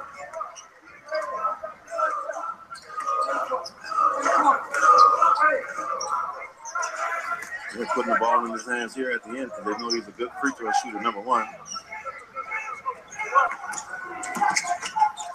The elbow. There's that pull up again, Aaron. I'm telling you, man, it's money. I believe it. That pull up is money. It's sweet. Under a minute. We'll be getting you out to Stanford and Pacific once this one is over with. Nice shot. Finds a three. Looks like they just couldn't get in a rhythm, but that was a nice three right there. It's his first three ball tonight. He's got 17 now. Chris slows it down. Finds Dickerson. Clock's ticking for Dickerson to get to 30 points. He needs one basket. I don't think he's going to get it, Eric. Unless he comes out and handles the rock. Hey, Coach Hop, let me run the one so I can get fouled. Jack Perry, freshman out of Melbourne. His first foul. Upcoming schedule. Taking on Providence coming up, but then a slew of games on Pac-12 Network, including versus Seattle U. This time we'll see them on airwaves under the 24th. Some winnable games to Washington before they get into conference play. Well, despite having just 4 points in the first half, does have a chance to get to double figures tonight.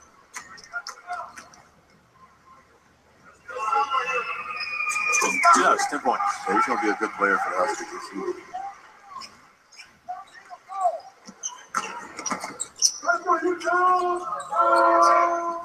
Eagles swinging around. And a three buried in the corner by Benzel. That was a nice looking shot.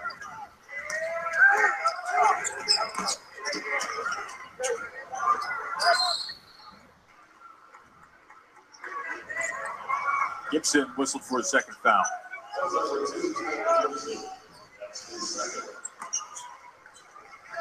I mentioned earlier, two more Pac-12 foes coming up for Shante Leggins and the Eagles at Stanford on Tuesday, and then making a trip to beautiful Salt Lake City to take down the Utes.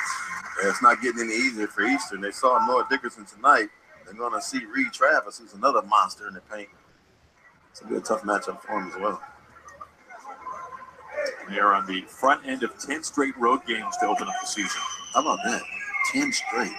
On the road for 36 days. That's insane. Man. Chris will likely finish tonight with 11 points.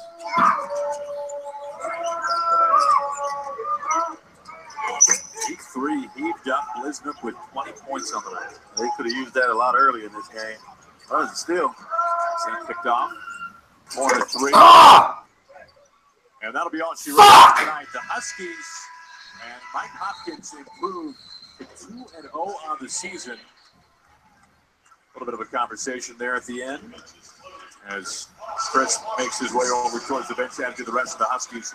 79-69, our final score for Eldridge Kastner, our entire Pac-12 Network crew. I'm Aaron Goldsmith. Good night from Seattle. We'll send you out to Stanford.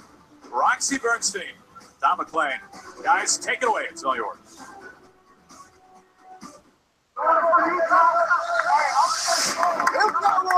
Let's go. Yeah, of course, fuck. Of course, we got a plus 9.5. They lose by 10. Fuck.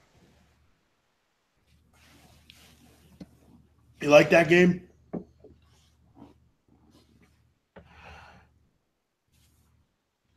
+4 is a push, right? Did they push? Did they push? Wow, they pushed. I'll take it. Fuck. All right. I'm still 5-0 today. Boom. I'll work. I'll take that. Fuck.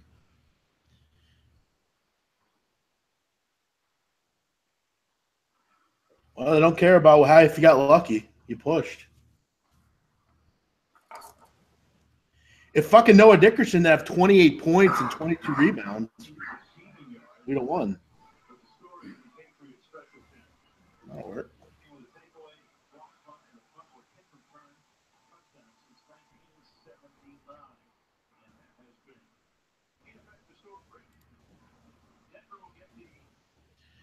Here comes the story of the hurricane.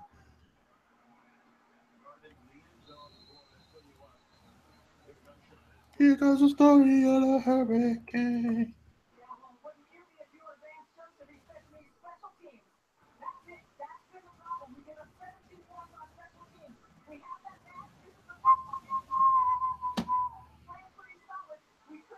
Appreciate it, man. Nah, I don't have anything, Matt, just yet on that. We'll get into it tomorrow. I got a couple leans I'm looking at. Yeah, Kyle, it's very underrated movie. One of the best movies ever, really. I mean, to me, it's one of my favorites. I've always loved it. Every time it's on, I watch it. True story, too, which is always good.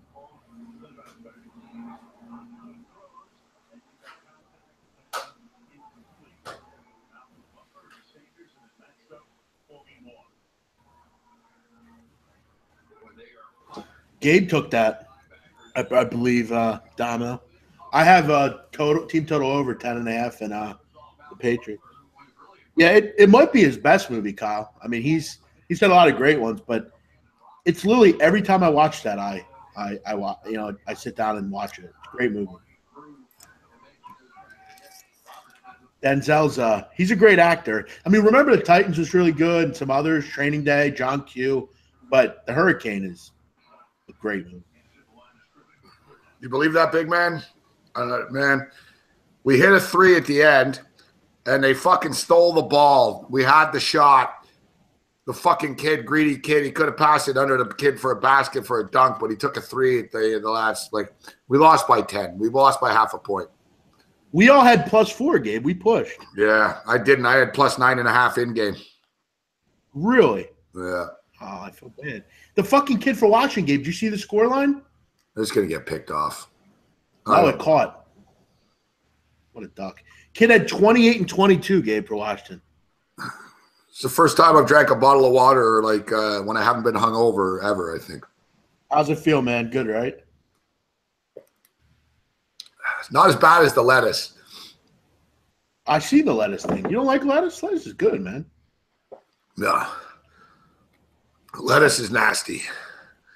I don't mind if I cover it in fucking dressing and shit, but that's the thing. Just eat salad, but like get the dressing you like. I mean, it's better than, it's not great for you, but yeah, I'm trying to cleanse myself, guys. I got problems. I think I've got an ulcer too, big man. I got stress issues, high blood pressure issues, dietary issues, mental issues, financial issues. We got a lot of different issues.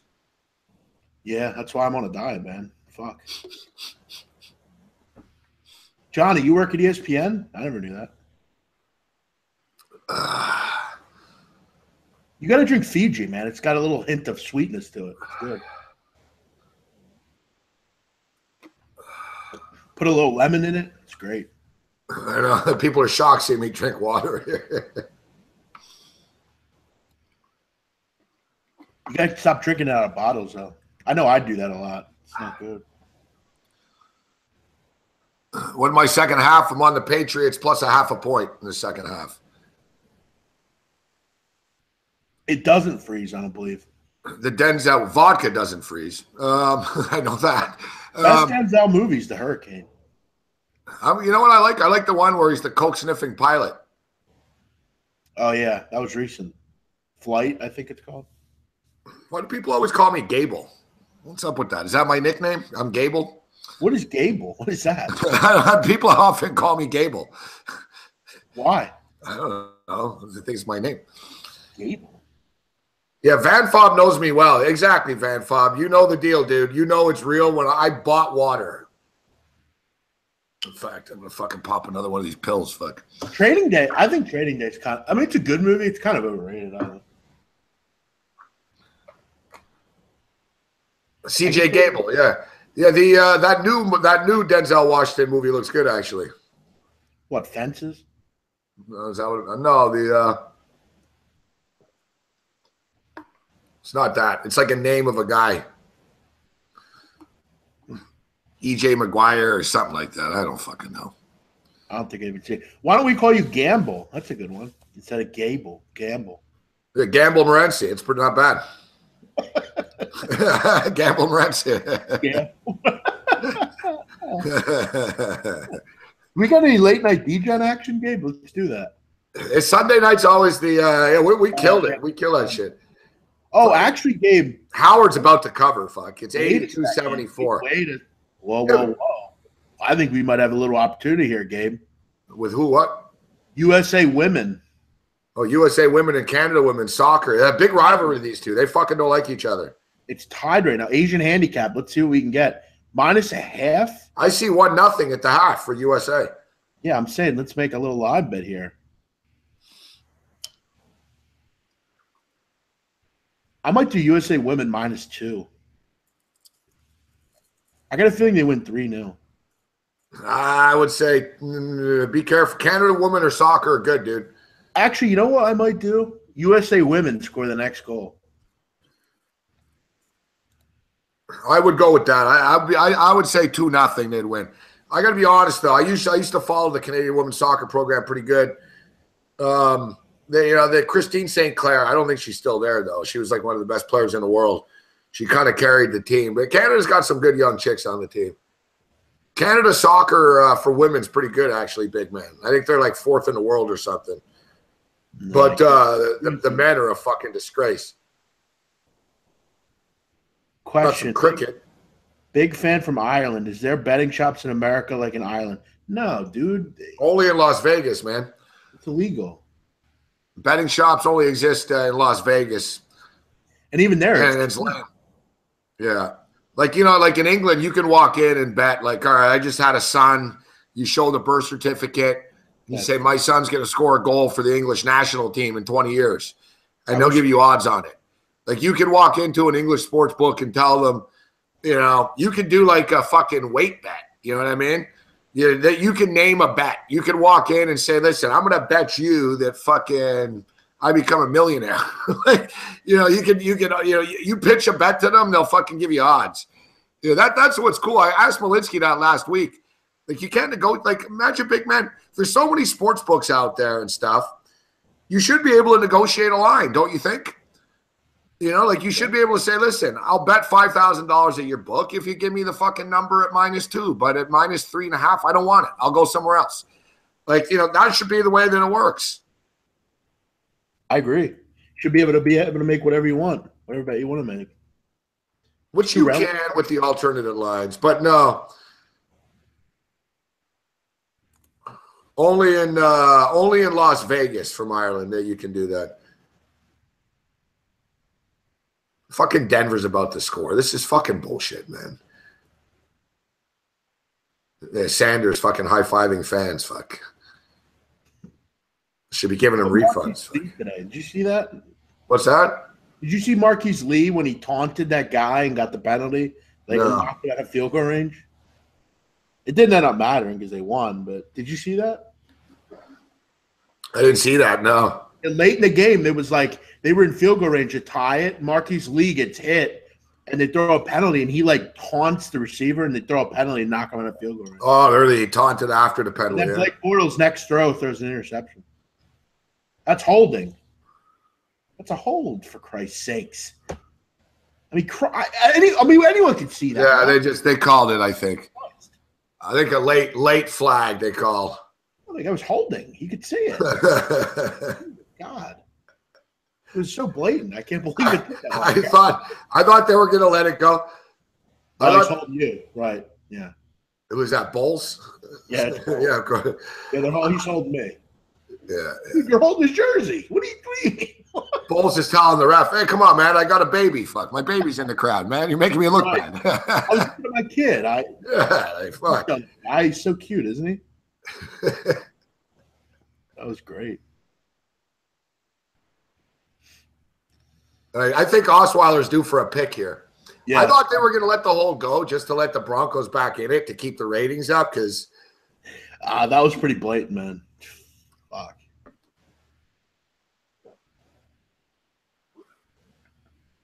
Look at this shit. Hey, what are you doing, New England? Fuck. You fucking stop them and they let them right back, big man. Right back. Yeah, they're irritating, man. Really irritating. Like, the Patriots are good, but they remind me of a team, big man, that they sort of play in a shitty conference. You know what I mean? Like a college football team. It's like, I don't really know how good they really are, the Patriots. They're good, but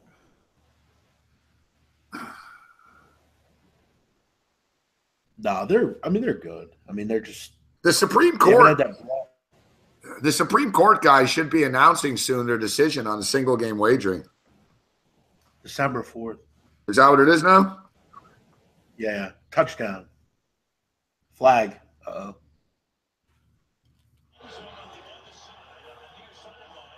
It's a holding. It's on Denver. Good. Go backwards. Go backwards. I'm telling you, Osweiler's due for a pick. I think it's pass interference, like a pick play maybe, or holding. No. Maybe.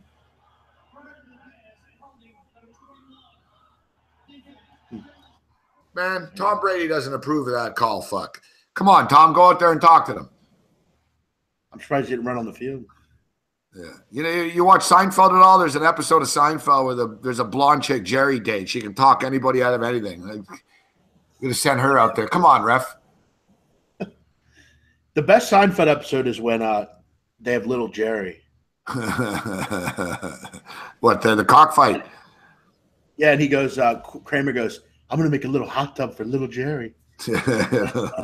Jerry goes, Kramer, be careful. Yeah. And that's the same episode of the two called You're Due Back by Kramer thought that they had little gloves on. He goes, no, they got little gloves. Yeah, like, little things like. And then it was little that Jerry, episode. little Jerry can get seriously hurt. It's a jerk store episode. He's like, the zoo called, you're due back by 6. Yeah, that's the best line ever. Yeah, well, the jerk store called and they're running out of you. He says, yeah, well, I had sex with your wife. Did he even catch that, or did that hit the ground? I don't even know if he caught that, man. That's not a catch. It looks like it hit the ground. And if you didn't give it to Gronkowski, that's not a catch. Yeah, it's the same. That's not a catch. Exactly. Hey, Gabe, there was a Seinfeld episode. I'm not moving back to Vegas right now. No, why? I never said that. Wasn't there a Seinfeld episode where he like at the Yankees, they kept calling each other like bastards or son of a bitch? Well, that's the best one. Fuck. What are you son of a bitch, Yankee bastards coming over to Houston? He said, yeah. You tell those son of a bitches will never come to Houston. That's the best. And the funny is, they think George is overstressed in that episode. That bounced up. That's not a catch. Yeah, I mean, if you're going to call that on, if that's not a touchdown for Gronk, why is it a catch? It's the exact same fucking thing. So, in other words, in this twisted NFL, they'll rule a catch this one. They are. No, they did. This is ridiculous. This is fucking ridiculous. That's the smart play here is you go. So explain to me what a catch is then, big man. So how is Gronkowski's not a catch, but that's a catch? This fucking league doesn't even know what a fucking catch is anymore. I agree. It's amazing. It's literally the same thing. I don't know what was any different by that throw. No, fade my picks. The decision's supposed to be in November. The arguments have already been made. Maybe we'll fade that. Yeah, maybe we'll fade that. We'll fade that comment you just made, Mark. No, I don't know. I could be wrong, but I thought that the decision was coming in November. I could be wrong. I'll tell you what, Matt in Cleveland, that display at the end of the first half today is honestly the worst thing I've ever seen in my life. Like, I've been watching football since 1977. I've never seen anything fucking like that. I've never seen anything like that in my life. Like, I don't know what the fuck they were doing. Later tonight, I'm going to read the quotes. I want to see their explanation for this shit. Like, there are literally like fucking 6 guys in the NFL that shouldn't be coaching fucking Pop Warner teams, let alone professional football. Yeah, I mean, that's Browns football for you.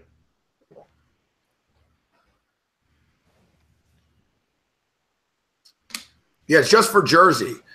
This Supreme Court case is only New Jersey. It'll be up to each state after, right? So if it gets legalized in Jersey, then another state, if they wanted to, they could fucking argue to say, hey, well, look, there's a precedent. We're going to do it too. Or they could shut it down. It's sort of like legalized weed. That'll be nice if it comes to New Jersey.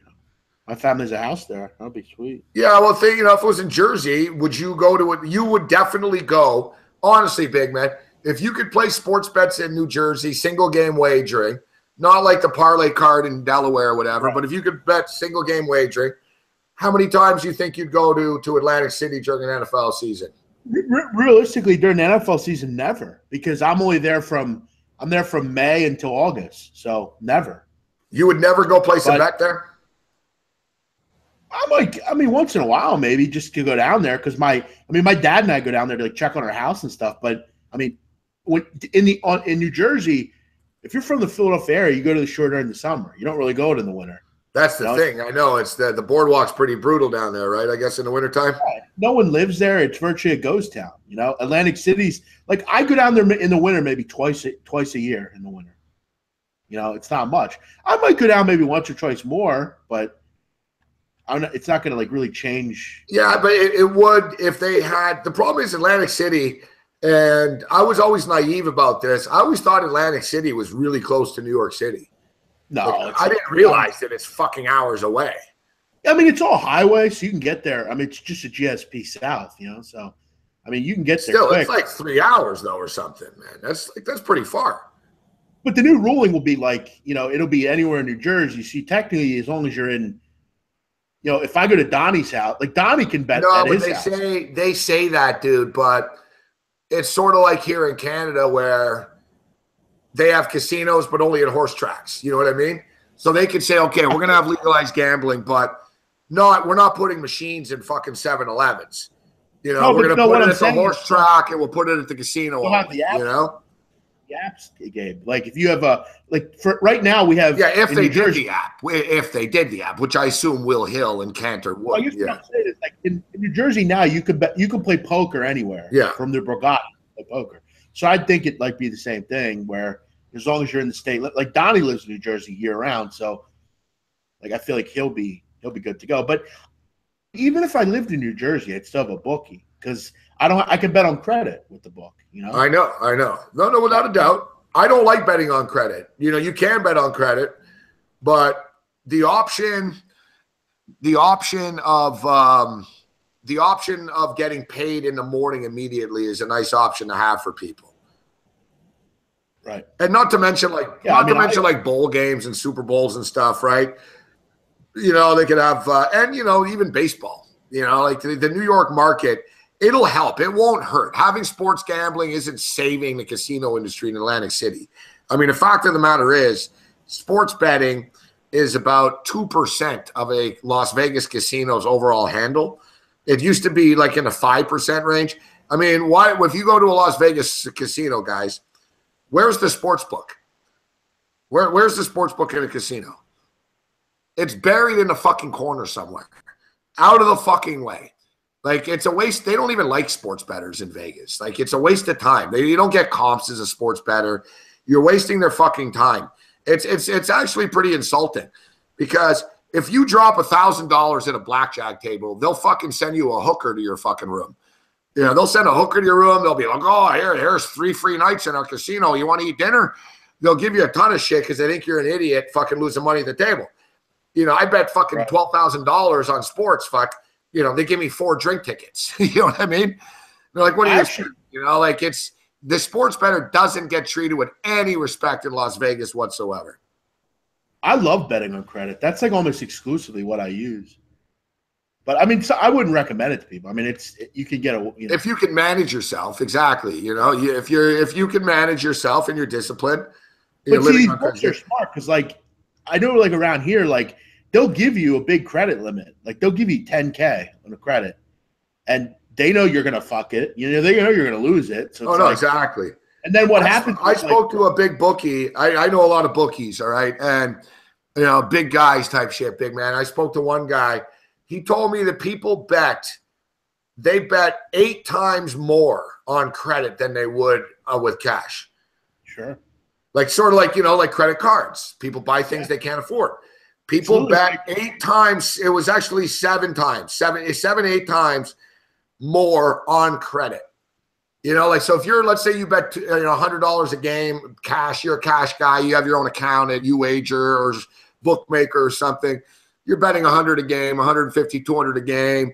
And that's even bigger than the average guy. A lot of casual guys are betting 5, 10 a game, 20 a game, whatever. But let's say you're betting 200 a game. If you're on credit, you're suddenly betting nickels and dimes. And if you have that was my problem, Donnie. I'm not disciplined. I used to have big time unlimited credit. And man, I used to get in trouble. I'd end up with $5,000 on games and shit. I once bet $5,000 a game on 13 games on a Saturday. Touchdown New England. And I went 4-9. The only thing bad about actually it's really bad. Most of the local books that I have, you don't get. I mean, there's nothing to bet. They don't have most of the college games. They don't have the lines suck. I mean, it's strictly only for NFL, college. Yeah. It's the books online are way more vast. Yeah, you're not getting crazy ass. You know what's actually though? It's different here. Now look at Vexy guy trying to get our attention. Oh, my feelings are hurt, fuckface. Vexy guy, you must be a real loser, man. What a life. What a life. What am I going to do tonight? I'm going to find random streams, and I'm going to call them lame. Wow. Really guy. Wow. We need one more touchdown here for this team total over. The thing is, though, like I said, it's different for everyone. I don't know if you guys in the chat, do you guys like betting on credit? Or I bet on credit a lot. I've gone credit. I've gone non-credit. I've had a couple of bookies really try to get me into their fucking web this year, and I didn't. I was betting with a bookie last year, big man, and I hit the guy for $3,600, and the motherfucker disappears for 4 days after. Yeah, you really got to know them. And then he calls me, "Oh, I'm sorry, bro. Fuck, I was on a bender, and I got busted for drunk driving," and a guy starts telling me his life story. Then I lose fucking. I owe the guy $1,200.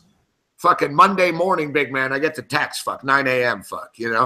Balance minus $1,200. That's always how it is.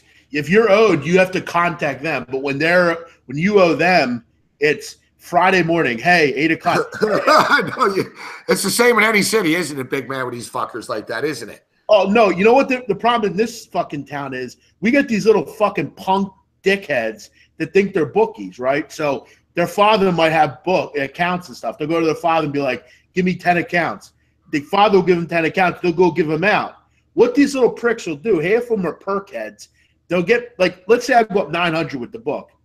They'll fucking avoid me, take my 900, go blow it on fucking this and that, and then I never hear from them again. They go down to fucking Florida to rehab and come back and act like nothing happened.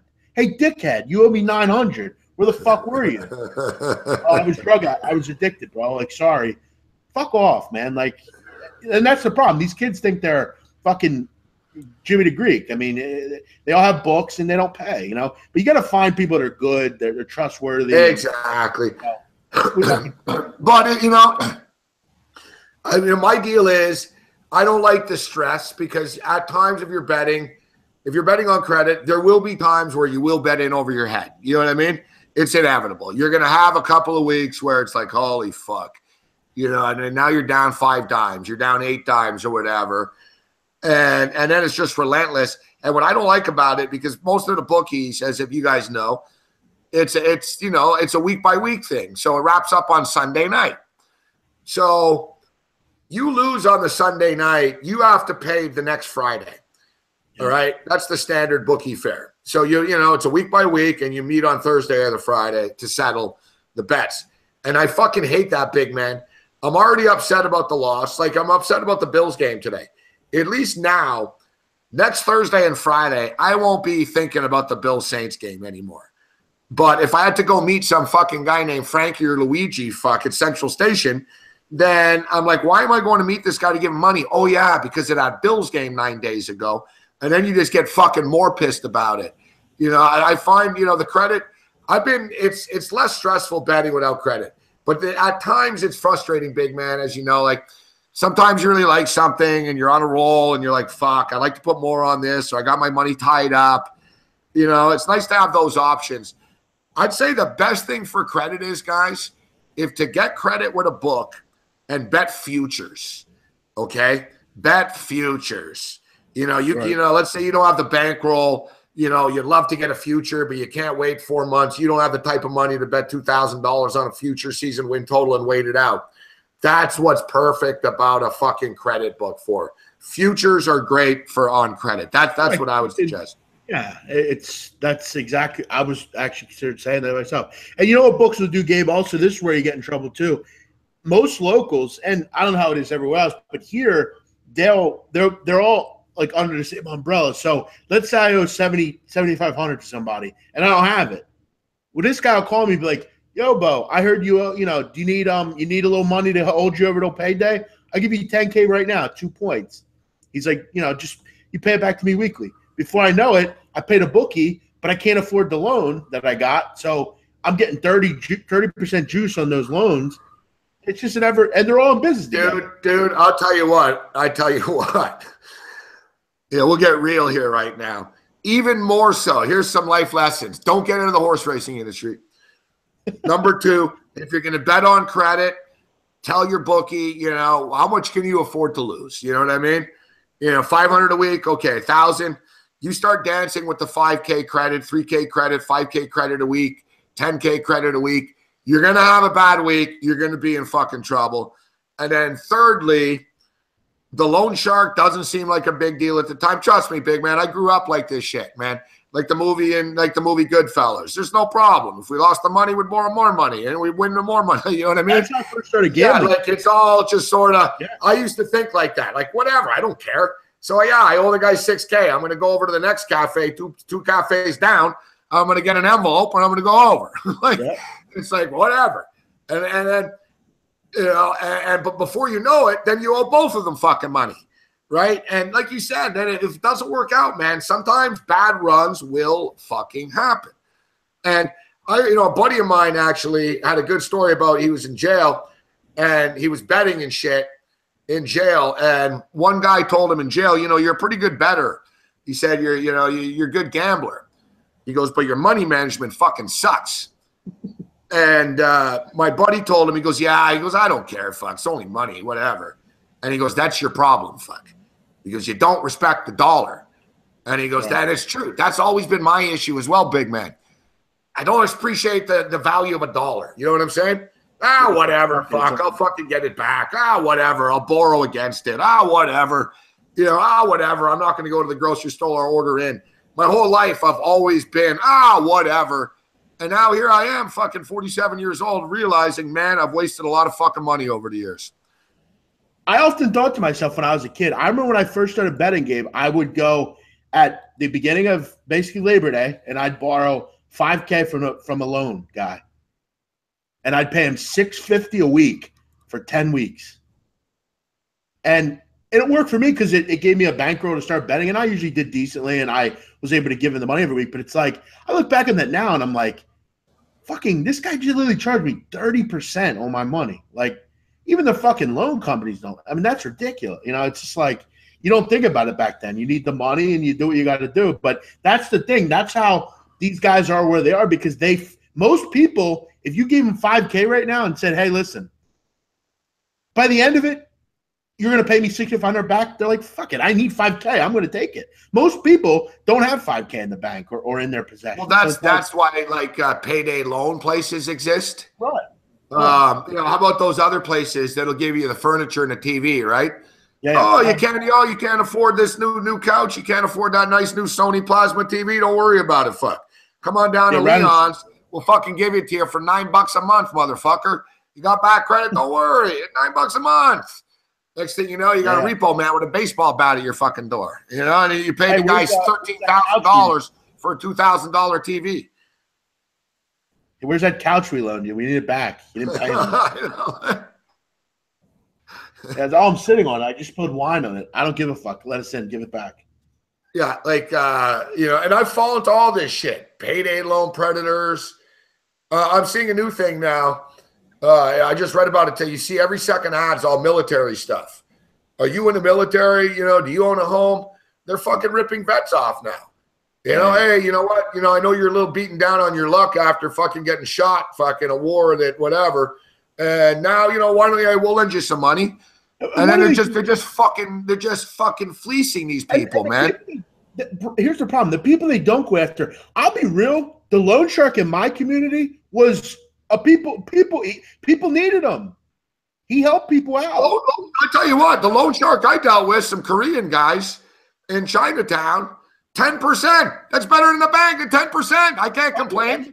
10%. You know what the crazy thing is? And the rates you get, and no one can get approved for a bank loan. So it's like, what do you want us to do? If you need money, you got to get a loan. No They're shit. giving us better rates in the bank. I know. I couldn't even walk in the thing and say no to me anyways. Fuck. You know what I mean? Exactly. No, listen. Sometimes you don't have a choice. But the street is better. The street is fucking better than a bank. I guarantee you. I've dealt with Hells Angels, mobsters, and Chinese fucking gangsters. All of them have more fucking credibility and will give you a better rate and treat you better than a bank. Yeah. No, it's totally right. The loan listen, there's a lack of loan sharks anymore, and it's a shame because they're all they helped a lot. When I was younger and I didn't have money, I used to get them all the time. Everybody did. Everybody in the area did. All my friends would get loans. That's how we bet. We would take $5,000, $10,000 out, pay back every week, and we just try to make $1,000 a week betting. You pay the book, the guy back. You try to cover yourself, and you make a little money. This is how it goes. That's what you have to do when you're coming up. It's not a life that you want to live. It isn't. It seems like, oh, it's cool at first. It catches up, man. It catches up. And like I said, you don't, it's one thing to be frustrated to lose a couple of bets, but it's another thing, when you owe some people money. And, it's, you put yourself in a bad situation. It just never fucking ends, man. And then you ruin your reputation. It's just I think it's no, the whole thing with bookies killing you. That's not true too. Like honestly, big man, you've been around a lot of bookies, loan chart, all this shit. The refs hurt. That's a shame. Why would you kill the bookie? You can't. Why would anyone kill the better that owes? He can't. Exactly. I was gonna say that. I know some heavy guys, and I even know a guy that owed these guys money. And they roughed him up a bit. Yeah, I think they knocked one of his teeth out type shit. They punch him in the face. They fucking threaten him a bit. But like you said, man, if they fucking whack you, they're not getting paid. And then they have the cops up their ass. Fuck. No one's getting whacked. Listen, that's all in the movies and shit like that. That's not true. I threw bricks through people's windows, stuff like that. Kind of like, little, and we were kids. I was like, dude, there was a story in Toronto. How bad are these guys? These guys are fucking assholes. These guys owed money to a bookie. These two buddies, not buddies of mine, but these two guys that knew each other type thing. They racked up, they bet bigger, sort of connected. They bet like 5, 10 dimes a game. I think they owed about 120 type thing. All right. They owed 120,000.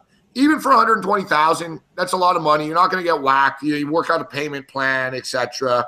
You can get out of that. You can, if you don't want to be a dick, but instead, you know what they did? They killed the bookie. It went the other way around. They shot the bookie. Fuck. Yeah. Wow. Yeah. And they got arrested for it. So what's better off, owing a bookie $120,000 and trying to work it out, or going to jail for killing the bookie? Yeah. Just whack them. They tried to pull the Don King. That's why Don King went to jail, the boxing promoter. Don King owed money to a bookie, and the bookie came and Don King shot him. And then Don King said, no, the guy was going to shoot me because I was betting and I owed him money. And people said, no, Don King just planned on shooting the guy. That was the plan. So, it's a crazy-ass world out there. But, yeah, long story short, I would. My own advice is don't bet with a bookie, guys. It's not worth the stress. Sports Capper, he killed himself. Who killed himself? The shrink killed himself. Sports Capper. Which shrink? He was a bettor out in Vegas. He a lot of the Vegas guys know him. He had like a forum and stuff, and he was like the subject of a movie they did.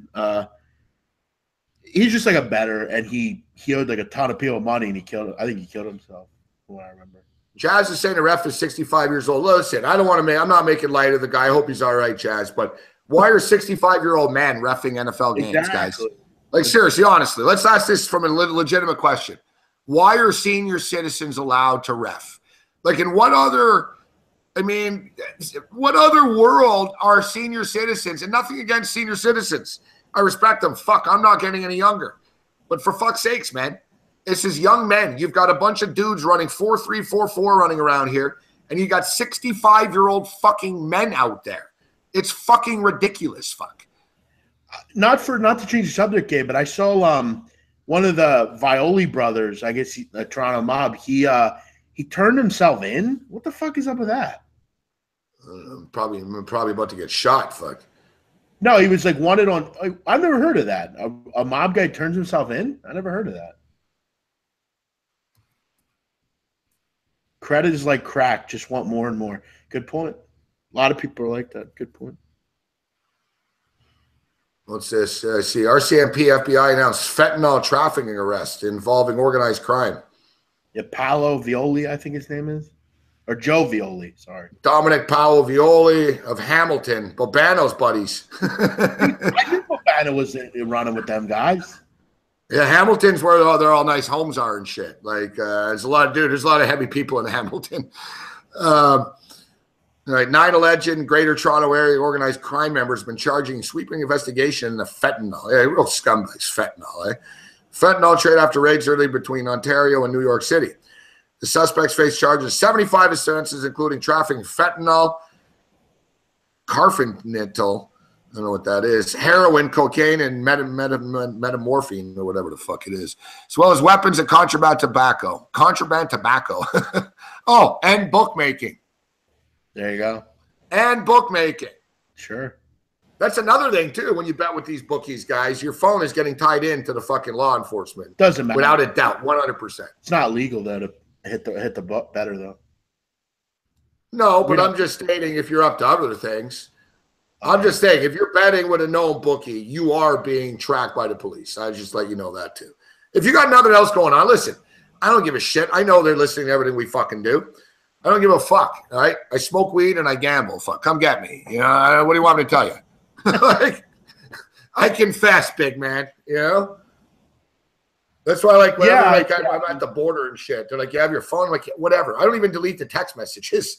I'm like, yeah, here's my phone. What do you want? Yeah, whatever. I'm not with the Taliban. That's Mick. That's not me. Hey, bud, speaking of Mick, let's get him up here. Where's he at? This game sucks. Let's get him on. Text him, Gabe. Fucking Mick. Should we really been Mick? Like you said, we lost like 20% of the audience the other night. Oh, yeah, that's right. Good point. I don't mind doing it on my show, but, you know, not really my show here.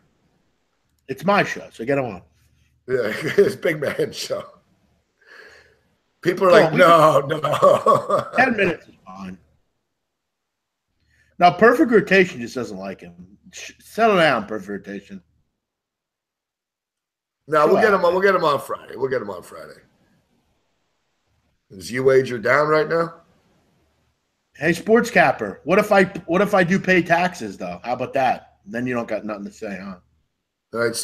So the illegal fentanyl supply, blah blah, would be expected. Okay, 2 of the accused are grandsons of the late Giacomo Lupino of Hamilton, who was considered by police to be the founding member of the Crimenin, a governing body for criminals known of the Ndrangheta crime group and longstanding associated with the Buffalo mob. Ndrangheta, that's Italian organized. Ndrangheta crime group. All right. Dominic Paolo Violi was charged with a variety of drug offenses, Canada-wide warrant.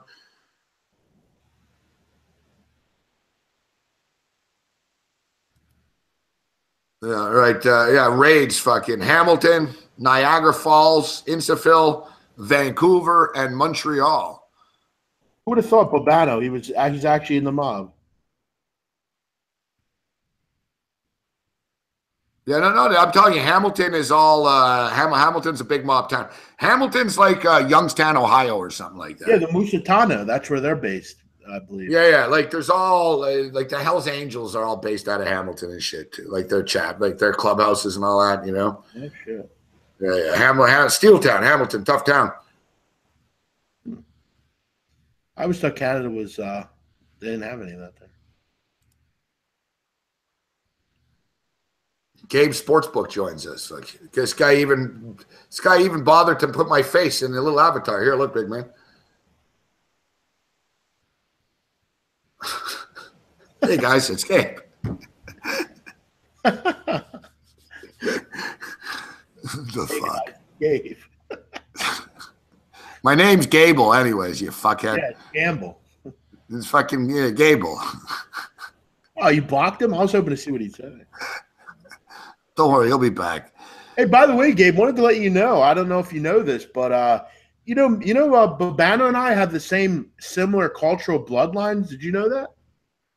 What, you and Bobano? What do you mean, the culture? What, Bobano's Albanian?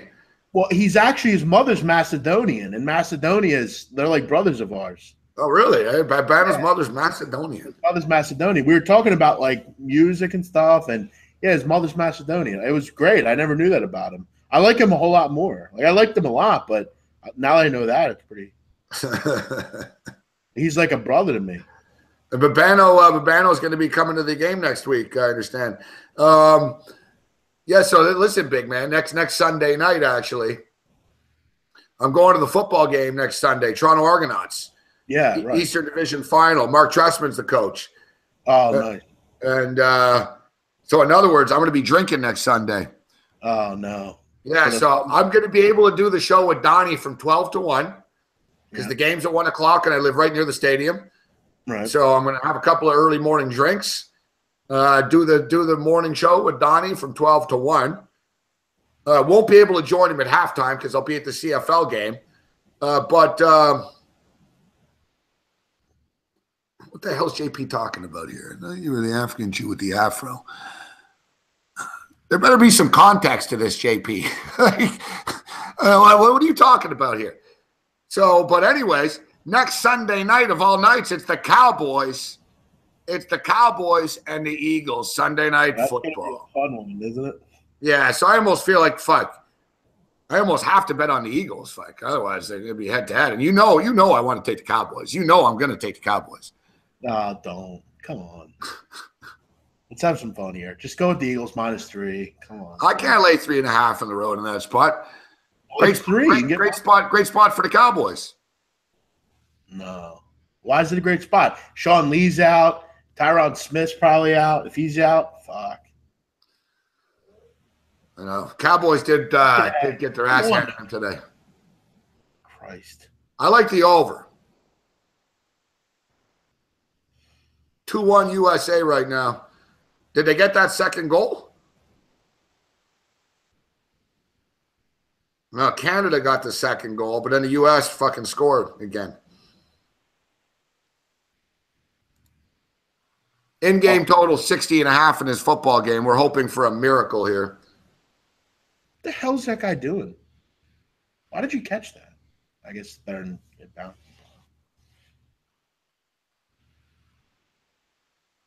Yeah, so I'll be looks like I'll be hammered next Sunday night for the Betcast, big man. Oh, that'll be fun. Mario Martinez, you're in here. What's up, man? Hey, any comments on the Cowboys today, buddy? I'm thinking maybe we'll do the Betcast from a sports bar next Sunday night. No, we can't. It's gotta be regular. I can't have any distractions. What do you mean, any distractions? Distractions? You're going to be yelling at the TV all night anyways. No, I'm not going to be yelling next week. What do you mean you're not going to be yelling? You were only on once all year with the Eagles. Your buddy was over at your house. All you did is yell all night. Listen. And the only thing else I got to say is, how How about them Cowboys? Yeah, what a day for you, hey? The Eagles. Yeah, Richard Sherman gets hurt. You guys, like I said, you guys win even when you lose. Like you guys win even when you don't play. I mean, Richard Sherman gets hurt. The Cowboys lose. The Giants are a fucking embarrassment. Like who didn't? Did anyone win in that fucking division? No. You know? Oh, the Redskins lost. All three teams in the division lost, and Richard Sherman got hurt. Even when the Eagles don't play, they win. Yeah, that's pretty nice. Hopefully it means we win the Super Bowl. But, hey, listen, it's a one-game playoff, the playoffs, so you never know. We're sitting good. Hopefully it'll work out for us. All right, I wanted to play this, actually. This is the fucking best ever. How about this for a pregame speech? This is a coach here in Canada. He's been fired. He's been fired. This is a pregame speech to the team. I should note that they're 14 years old, all right? This is the best pregame fucking speech ever, though.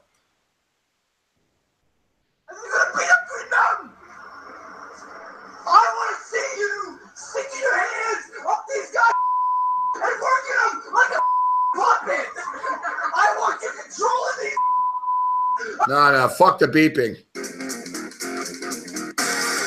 Stand up individuals. Give us, we need up these guys' asses. I want to see you sticking your hands up these guys' asses and working them like a puppet. I want you controlling these motherfuckers like they ain't been controlling in their life. You know what I'm going to do out there? I'm going to watch the warm-up. It's going to be a good warm-up. A lot of jam. And then you're going to beat up Green Mountain. God damn it, I have no idea where I'm headed with this. But I want to see you beat up Green Mountain. Green Mountain. Coaches. Their wives. The coach just told a bunch of 14-year-olds, fuck their wives, fuck their families, fuck their girlfriends. Gabe, if you hear another coach in the background go, coach, hey. If I walked in and heard a coach talking to my kid like that, I'd wring his fucking neck. You don't like the way the coach talking to the kids? No, I could talk to my son and talk around my son how I want to talk, but some fucking little league coach, I mean, what are you doing? What are you, 12 years old? Act like a fucking man, for Christ's sake. Yeah, I don't know why you got into fucking the other people's family. Yeah, what does that have to do with anything? Just be like, look, I mean, yeah, look, I could talk around my kid how I want, but I don't want some coach that's probably drunk calling. Yeah, come on, man. All right, so come on, New England. I need a touchdown. I want to win both these bets. Come on. Yeah, they're going to win the second half bet. I need the over 10.5. They have 7. Oh, yeah. No fucking field goals here. Fucking hell. Where the fuck's Gronk at, for Christ's sake? The special teams coach for Denver should be fucking fired. How the hell hasn't he been? They should have fired him at halftime. LA Kings are up 1-0 on the San Jose Sharks right now. No, if he says the F word once in a while, I'm not worried about it. But, like, was it necessary to say, like, stick their hands in their – like, what is that? Like, yeah, I don't like the beeping, though. I want to fucking I mean, you want to say, fuck them up or whatever. But, I mean, I don't know about all that other shit.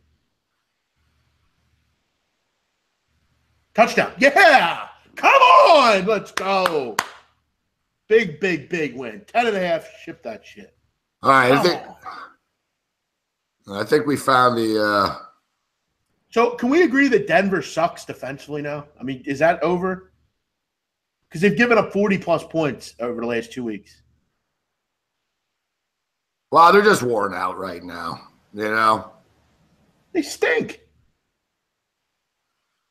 They're worn out. The offense can't do it, and they're beaten down. Tommy's cold-blooded, man. You think the over's going to come in, though? For need another touchdown for the over. The over's done. Fuck, my teaser's done. They have 56, 57 points. Wait, what am I? Oh, wait. I thought you had – I don't know. I thought you had something different. My bad. I remember you said something about over 60 at one point. I don't know. You know what? It's my bad. The kid, well, I thought it was in Canada. It's not in Canada. It's in. It was in Colorado. Yeah, that sounded like Littleton, Colorado. Littleton. That's about the last fucking place you should be doing that. That's where fucking Columbine was, for Christ's sakes. That was. Yeah. Here's. I think we have the uncensored. Is this uncensored? What a terrible idea. Stick your hands up these guys' asses! All right, here's the uncensored. Here we go. I want to see you sticking your hands up these guys' asses and working them like a fucking puppet. I want you controlling these motherfuckers like they ain't been controlled in their life. You know what I'm going to do out there? I'm going to watch the warm-up. It's going to be a good warm-up. A lot of fucking jam. And then you're going to beat up Green Mountain. God damn it, I have no idea where I'm headed with this. But I want to see you beat up Green Mountain! Fuck Green Mountain! Fuck their coaches! Fuck their wives! Fuck their friends! And their family! I don't care about none of them. We're going to beat them up so bad. They are going to be wishing they never came to first race. Let's go! I'm ready to play, Coach. Coach should get off the fucking methamphetamine for 10 years. The kids loved it, though. They're like, ah. If my problem is, though, big man, when you fucking yell at these kids and you tell them, I want to see you stick your hand up their ass and work them like puppets, I want you to go out there and fuck their wives and fuck their family and fuck their sisters. You're telling this to a 14-year-old kid. If the 14-year-old kid then smashes someone over the head with his stick, he's just doing what the coach just told him to do. You can't tell kids to do that. You know, that's the problem. That's too much, man. My favorite part is when the other coach, he's like, Coach, hey. I want you to fuck their wives, fuck their sisters, fuck their fucking families. I want you to fucking smash Green Mountain. Look at that thing on TV. That thing is sweet. What is that? It's like a roller coaster in the snow. That shit's dope. What is that? Yes.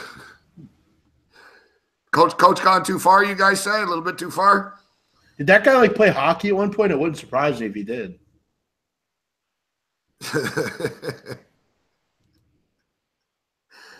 I'd be a great. I'd give good speech too. I wouldn't get as far as that guy, but I'd get him going. These kids. Well, would that surprise you if that was like Dan Carcillo or something? I know Dan Carcillo.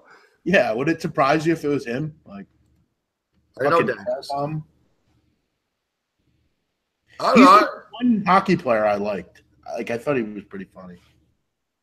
I think the guy was drunk. You could hear this coach sort of slurring a bit here. Chargers will never win with Rivers. A fucking beast, though. I love that guy. Tough guy, Dan Carcillo. Good guy. He was in Philly for years. He's a big MMA fan. I used to have a T-shirt endorsement company sponsor my MMA show, and he had an MMA T-shirt actually, same company. So I did a couple of live appearances with Carcillo and shit. So I know him. Like, nice. Yeah, I got good stories from him.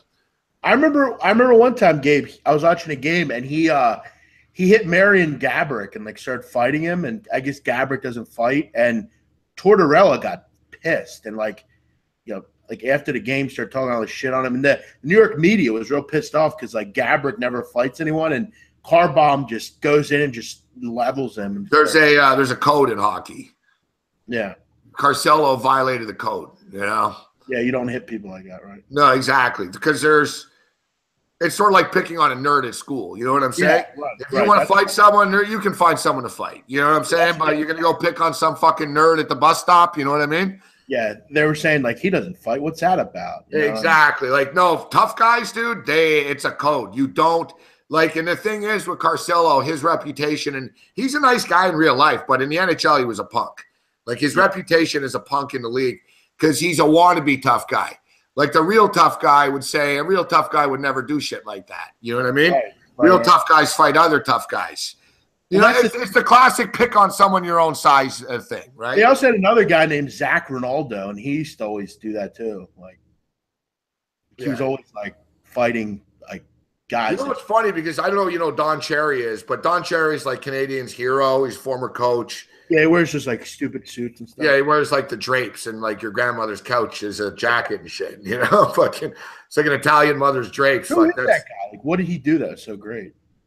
He's the former head coach of the Boston Bruins. And he's what's a good American equivalent? He's like he's sort of like a controversial John Madden, you know? You know, but he'll say things, he says things that people like, he's very politically incorrect. People like him and shit. He's, you know, you wouldn't like him, to be honest, big man. You know, you're kind of liberal guy. Like he's very right wing, politically incorrect, somewhat fucking, you know, he doesn't like French people very much. Like he gets away with shit that other people wouldn't. We'll put it that way. You know, put it this way, big man. He owned a fucking team, a junior hockey team. So junior hockey is like college football equivalent. So sort of like all the players in the NHL come from the Canadian Junior Hockey League for the most part. Some of them come from Europe and NCAA, but the elite players play in what they call the CHL, the Canadian Hockey League. And there's an Ontario, a Western Hockey League, an OHL, WHL, and the Quebec League. Right. So there's 3 different leagues spread out around the country. And there's American teams in the league too. In the leagues too. So Don Cherry bought a Ontario Hockey Junior League team. So imagine it's like, you know, the legendary coach and broadcaster that knows everything about hockey, doing it the right way. The guy's a xenophobe.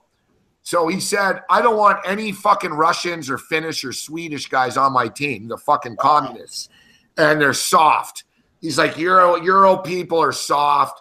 They're pansies. They're soft. I don't want them on my team. Only Canadian or Americans can play on my team. He's basically like a Donald Trump. Like, think, Donald Trump has a hockey team. He's like, I don't want anybody else on my team besides Canadian and Americans. They set a record, big man. They were the worst team in the history of the Ontario Hockey League. All right? Okay. And everyone loved it. Everyone loved it when he took over. We're going to play hockey the Canadian way. You know, fuck these fucking foreigners. Fucking these Russian kids taking good Canadian kids' jobs. Fucking, you know, we're going to get a good Canadian, Don Cherry, good Canadian boys going to be playing on my team. You know, good, tough Canadian American kids. North Americans. None of these Swedish cupcakes. None of these Russian communists. How'd that work out? Yeah, worst team in the history of the fucking league, okay? I think they won 2 games out of 80, like type shit. The next year, he does it again, all right? Same thing, fuck. Set a record of fucking futility. You know, then he's like, okay, it started out just Canadians. Then he's like, okay, we'll bring Americans. And then it was like, all right, you know, and then, you know what? The team went bankrupt, you know. So his little racist fucking, you know, Canada is the best, fuck the rest of the world fucking attitude worked out so well that he ran the team into the ground. They were begging for him to fucking leave at the end of it. They were all happy that, oh, Don Cherry owns a junior team. He's running the team. They ran him into the fucking ground. That's what he did. I'm reading here on like his Wikipedia. One of his things says, his controversy started in 1989 when he referred to Winnipeg Jets assistant coach Alpo Suhonen as some kind of dog food. Yeah, yeah. Like, he wouldn't get away with shit. Yeah, like, if it was in the States, he wouldn't get away with the stuff that he does. He also attended the inaugural meeting of Rob Ford and placed a chain around his neck. You know what he does, though? He doesn't pronounce, like, Russians' names or he does it on purpose, guys from Quebec, yes, but dismissively. You know what I mean? Yeah, whatever. You know, he's one of those guys. He doesn't know how to pronounce Ovechkin or something. Exactly. Yeah. And everyone else that's not Canadian, he likes Americans, too. Here comes the obligatory Brock pick 6. He likes He likes Americans too. Sean Hannity's a dickhead like that. Yeah. Sean Hannity's probably, it's funny you say that.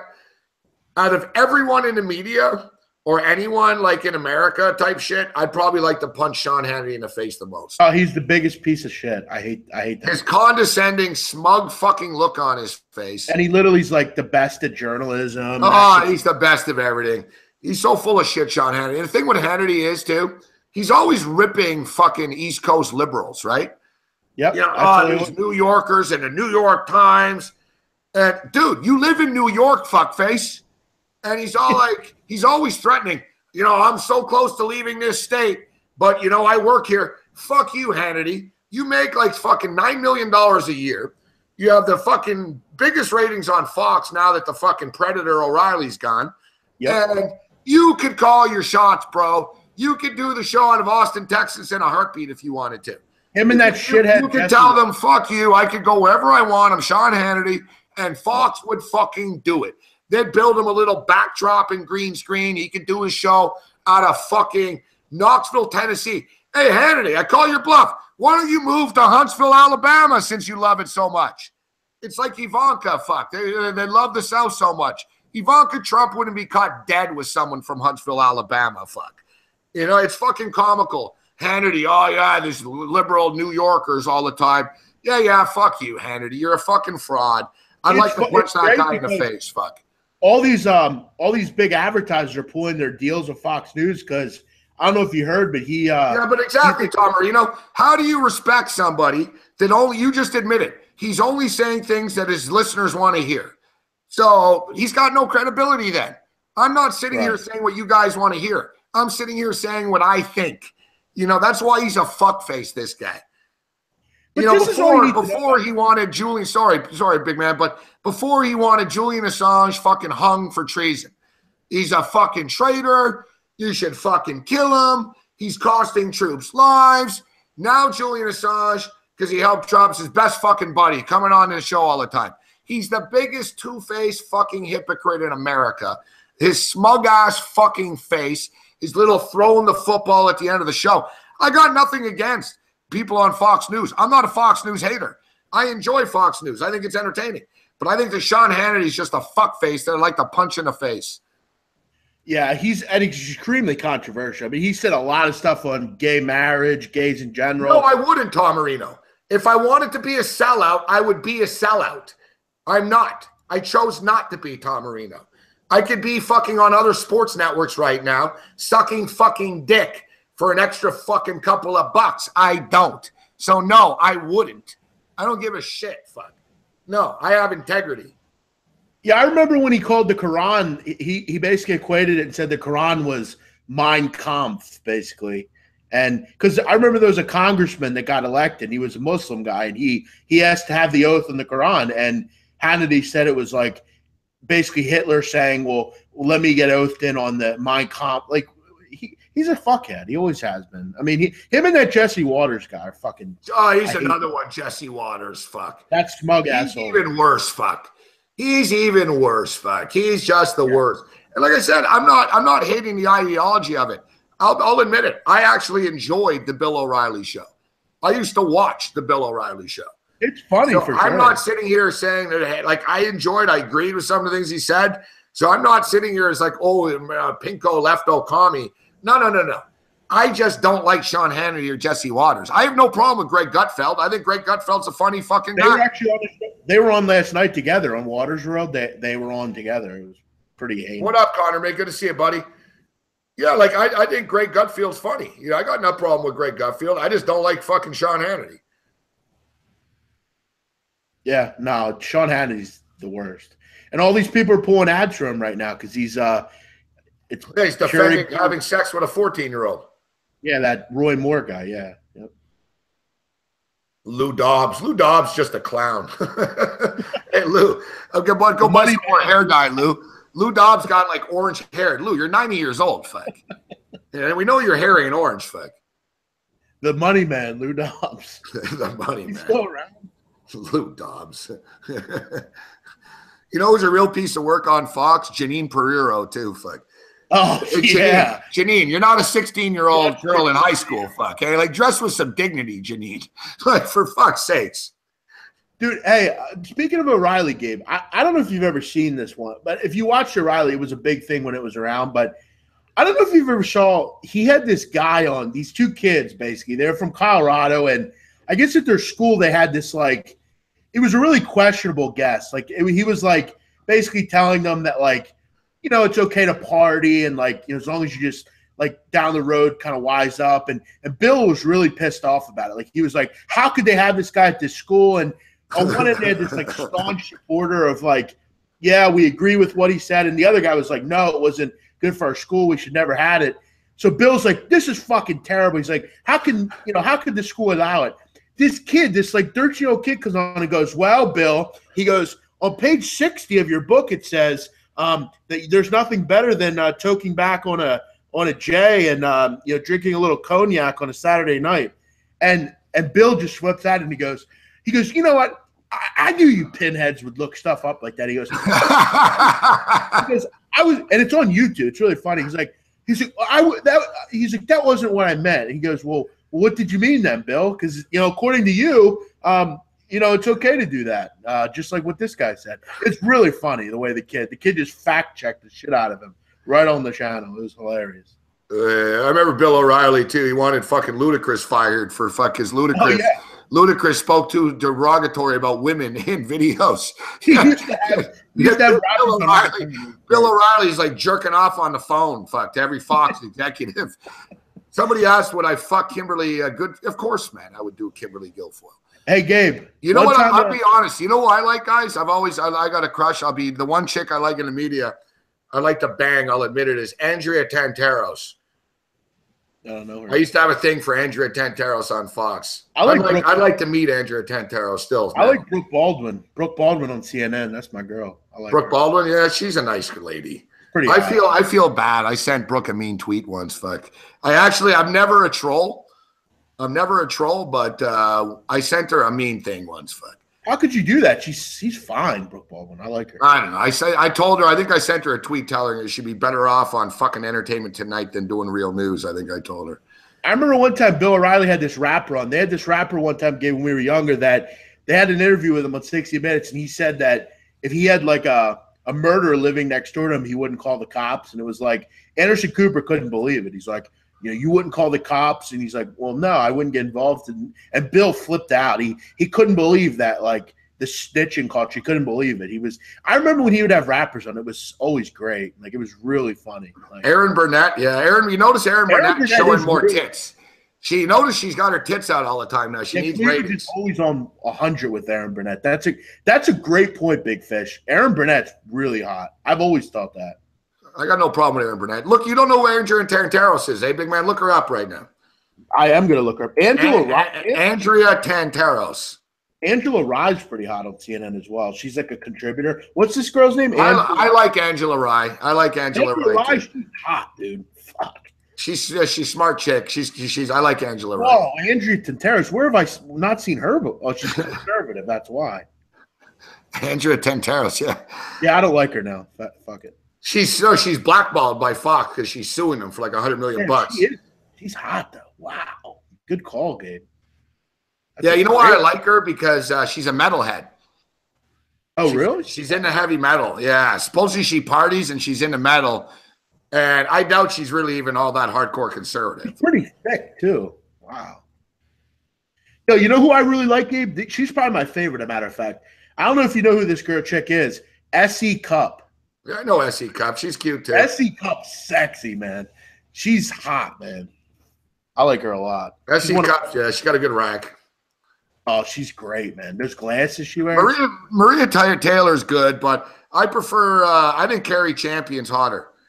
Maria Taylor's the hottest sports sideline reporter there. She's because she's like tall and she's not like what I usually like. I like black chicks, but I'm more or less into like a little thicker. I'm a fan of Amanda Carpenter. Yeah, my girlfriend was black, so I like black chicks. I like Amanda Carpenter too. I've always had a thing for Amanda Carpenter for some reason. Yeah, she's not with Dave Navarro anymore. She was doing Dave Navarro. She's not anymore.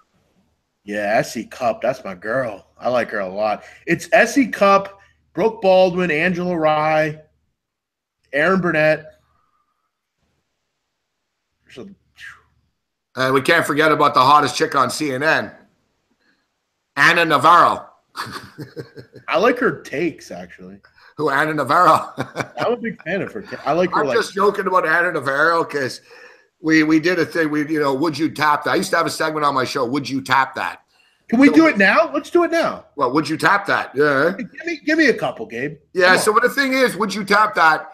It's not obvious ones. Like somebody asked me, Morency, would you do Kimberly Guilfoyle? Yeah, no shit. Okay, Gabe, give me a couple. Give me a couple. Right, Anna Navarro. Would you sleep with Anna Navarro? Okay, let me refresh her what she looked like. Hold on a second. Yeah, like if I ask anyone, would you sleep with SE Cup? Of course, everyone's going to sleep with SE Cup. Right, Anna Navarro. Yeah, she's got like that. She's got like that 40 or 45-year-old like the Mexican. Yeah, she's Nicaraguan. She's Nicaraguan. Yeah, I would, sure. Probably, yeah. She's not terrible. There's some pictures where she doesn't look good at all, though. Yeah, no, pictures don't do justice. There's some like. I'm looking at one right now. Like, she's not that bad. You know what the thing is with this, though? She looks like a guy that was on our show last week, which is funny. That's what I think a joke. Yeah. They have the same hair. Yeah. I don't like Erin Andrews. Erin Andrews bothers me, fuck. No, she's overrated, dude. Erin Andrews isn't even hot. She's fucking annoying. Like I would rather do any of the other sideline reporters, no shit, than Erin Andrews. Like I'd rather do Pam Oliver. Like you said, Pam Oliver's got a fine ass, right? Like she's got that. Pam Oliver's got a huge ass, man. Yeah. So Pam Oliver, you could have a good time back there. Michelle Tafoya looks good, man. Michelle's 52. Michelle Tafoya fucking can drink too. She knows sports. She's kind of, I do Tafoya. You know who's gotten regrettably hotter over the years, Gabe? And if you don't believe me, just Google her. She's gotten way hotter over the years. Ooh. Linda Cohn. Oh, yeah, you're right. Before I used to think Linda Cohn was overrated, but you're right. She's gotten hotter with age. You're right. Yeah, she's gotten way more foxier, man. Rachel Maddow? No, I wouldn't do Rachel Maddow. I couldn't do. My dick wouldn't get hard for Rachel Maddow. Susie Colbert. I don't want to get weird here, but Susie Colbert, she's got a neck like a giraffe. It's always freaked me out. Like look at Susie Colbert's neck. Give me some. I'm going to lose this teaser 41-16 by 1 touchdown. I can't fucking believe, man. I don't bet the fucking overs of these fucking things, man. Brian Hoyer's in. Hillary Clinton, nope. I would hit Chelsea though. I couldn't do Chelsea. I could not do Chelsea Clinton. You ever see her ass? I'm not. You have to look at her face. How about Rachel Nichols? Fuck yeah, dude. She's gotten so hot, dude. Rachel Nichols. Sexy. Yeah, Rachel Nichols there's something about Rachel Nichols that I like. She's thick as hell. That's what it is. You ever see her from the waist down, dude? Matter of fact, from the neck down, dude, she's stacked, Rachel Nichols. Fuck, man. Yeah, we've already talked about that, JP. Yeah, would you rather tap? Would you rather do Rachel Maddow? Come on, guys. Don't even bring Rachel Maddow up. Would you rather do Tiffany Trump or Ivanka Trump? Ivanka. Not even close. I'd go with Tiffany.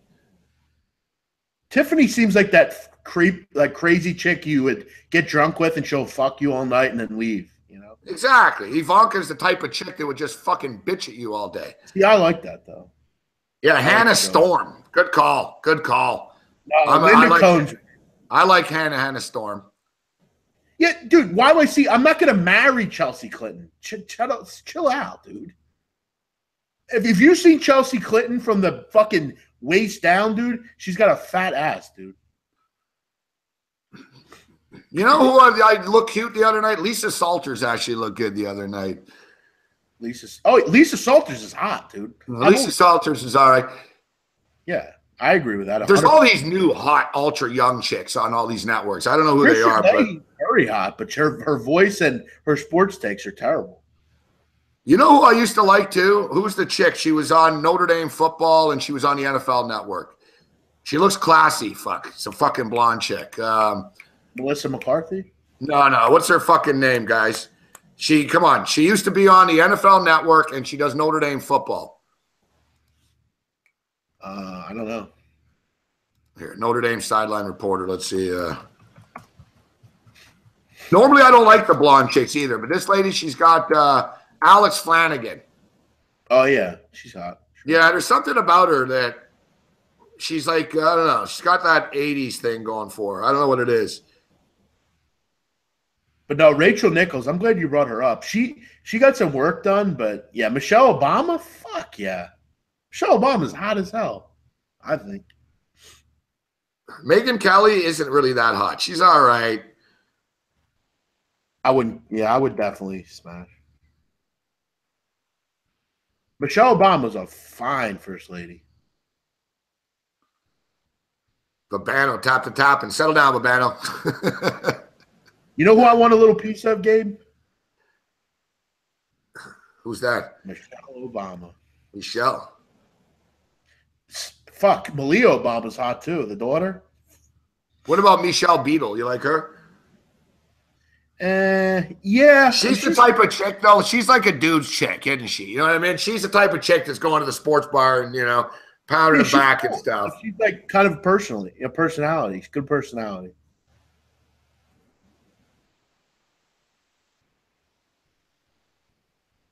No, Hillary Clinton. I couldn't. I told you guys.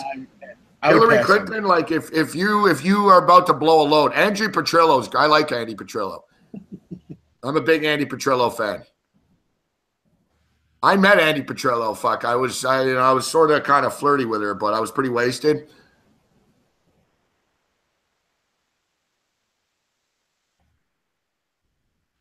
Have you ever seen that chick on Fox News, Gabe? Her name's Maria Bartiromo. Yeah, she's all right. She's got big fake tits. I don't know. She's fucking. I remember she's got her fucking lips wrapped around Trump's cock too much now. She says stupid shit. Yeah, I remember at one of the dinners, she was sitting right behind Trump, and she had this plunging dress on. Yeah, you noticed that? Yeah, she's like an older lady. She's trying her. You know what it is between Maria Bartiromo and Judge Jeanine Pirro? It's like, ladies, you're both trying too hard to get everyone's attention here. Fuck, we get Judge Jeanine Pirro's divorced now, so she's trying to. Yeah, I hate to admit it. I'd probably do her. Fuck, I'd do Judge Jeanine. You know what Judge Jeanine said about that Roy Moore guy? Yeah, let it go. It was 40 years ago. It was 40 years ago. Oh, right. So, it's okay now, I guess. Yeah, I'm sure Brack did that 40 years ago. In a court of law, it's illegal. What a creep. Guy Rich says he'd fuck Judge Judy. I would too. Nah, I do Judge Pereiro. All right, Bobbert, good call, Bobbert. I'm glad you brought this up. I don't want to be mean, but Sarah Sanders Huckabee might be the worst. Like, dude, she looks like a tranny. Her fucking eyes go like in 10 different directions. She's wearing these fake eyelashes that are like, I've seen fucking tranny hookers in red light districts like look more humble. She wears these weird cocktail dresses. Like, and I've come on, you notice she wears these like shoulder pad things. And I've noticed, Donald Trump is the most superficial person in the world. Like, Donald Trump probably wants to throw up when he looks at her. And I realize something. It's deliberate. He has her there. He has her there like that because he knows people don't want to watch the fucking press conference. Hey, give me a second here, big man. And she's Mike Huckabee's she's daughter. The fucking worst. Jen Brown's hot on Fox. That's funny. Yes, Sarah Sanders is the worst. Her fucking accent.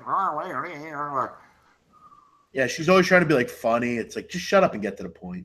She's always like trying to like make jokes and stuff. Oh, you fucking, trying to be funny with jokes. It's like, we hate you. Just get the points out. I know. People ask questions. So there's a lot of trouble. She's like, trouble is having 3 children like I have. Ha ha. It's like, you're right. It's like, listen, you're in the White House here, bitch. Fuck, just shut the fuck up. Yeah, she's like, on Halloween, she's like, I thought a lot of you guys would be dressed up, but I guess you dressed up as journalists. Like, shut up. Just get to the point. Yeah, we wonder why we don't have female viewers. Now, Kristen Leahy is hot, but that's about it. When she starts talking, her sports takes suck. I mean, she's annoying. Like the other day, she goes, well, somebody mentioned Barstool. She goes, well, they objectify women. And then like a minute later, she's like, I didn't say anything about Barstool. What do you mean? You just said they objectify women. What are you talking about? What do you think of Katie Nolan? She's a trendy sport chick that guys love. Yeah, she's pretty new, actually. She just got a job somewhere, actually. I'm trying to remember where. Yeah, she got a job somewhere recently. This fucking teaser loses by 1 touchdown only. Unbelievable. Patriots second half hits, though, too. Whatever.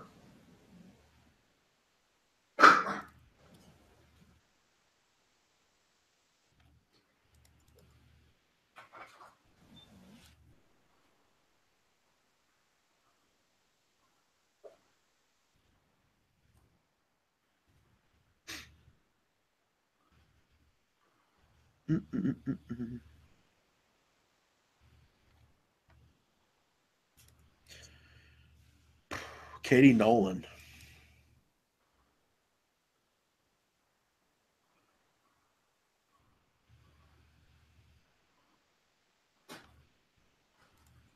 Oh, yeah, you know who I like for real, too?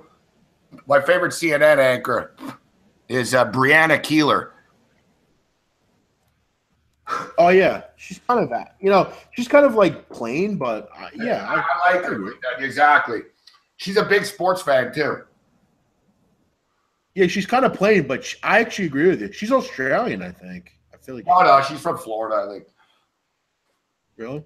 Yeah. Molly Queeram. Yep. Yeah, I agree. Molly Queeram's Albanian, actually. So I do like her a lot. Would I take Italy to qualify? Yeah, I've said that before. Yeah, I would.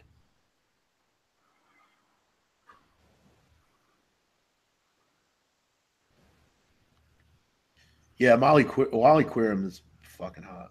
You're totally right. Who's Renee? We're talking about the Naked News. I interviewed a chick from the Naked News, fucking hot chick, face to face. And right after the show, she asked me if I wanted to go out for drinks with her, like on the spot. Nice. And I had a fucking girlfriend. I said no, fuck. Fucking regret. Who's Renee Paquette? What's that?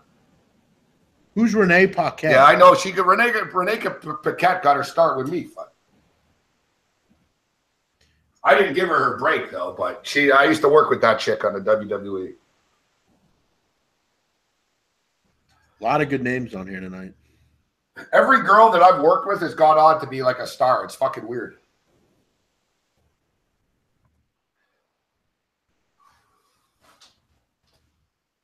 Gabe. Okay, all of you right now, I'm actually going to display the hottest. I'm actually going to tell you guys who the hottest sports reporter is. I've been saving this one for the end, so I'm asking you to listen. The hottest sports reporter in the country right now is Alex Kramer. Not even close. She works for the Bruins. She's the hottest reporter out. Dude, Fox fucking has all these new chicks, dude. There was some Carmen Topanga or something, man. Like, they're just plucking these chicks, dude, right out of clubs now. Like, it's fucking sick. Search Alex Kramer. She's fucking fly as fuck, man. She used to work for the Flyers. She's dope as fuck, man.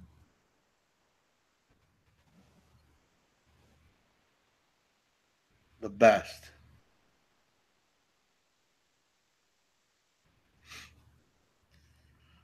Well, we go 2-0 tonight. Perfect. Yeah, Brooke Baldwin we talked about. Brooke Baldwin is very hot. Yeah, Alex K is totally jet mom, and you know what I'm talking about. She's fine as fuck. She's my type, so, I mean, that's what I go after.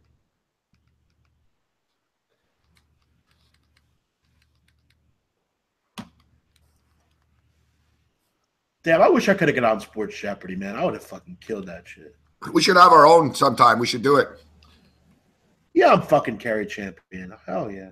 Yeah, I would agree with that, Gabe. We should. We should do it at like an IPC. That would be dope. Yeah, what's up with the IFBC? I guess they got to be planning. They got to be planning the college basketball one. It's a fast game tonight. Fuck. Yeah, it's already over. All right, so here before we get out of here, I just got one here. It popped up here. This is Sports Jeopardy. National Football League referees also receive Super Bowl rings. True or false? I say false. True. I think they get one. This is bullshit. Fuck. What color is the center line on an ice hockey rink? Fuck. Come on. Red, blue, green. They can't ask you this. That's not Sports Jeopardy. No, they asked you it's like 100 questions. It's like timed. All right, here it is. All right, I got the audition. Sports Jeopardy.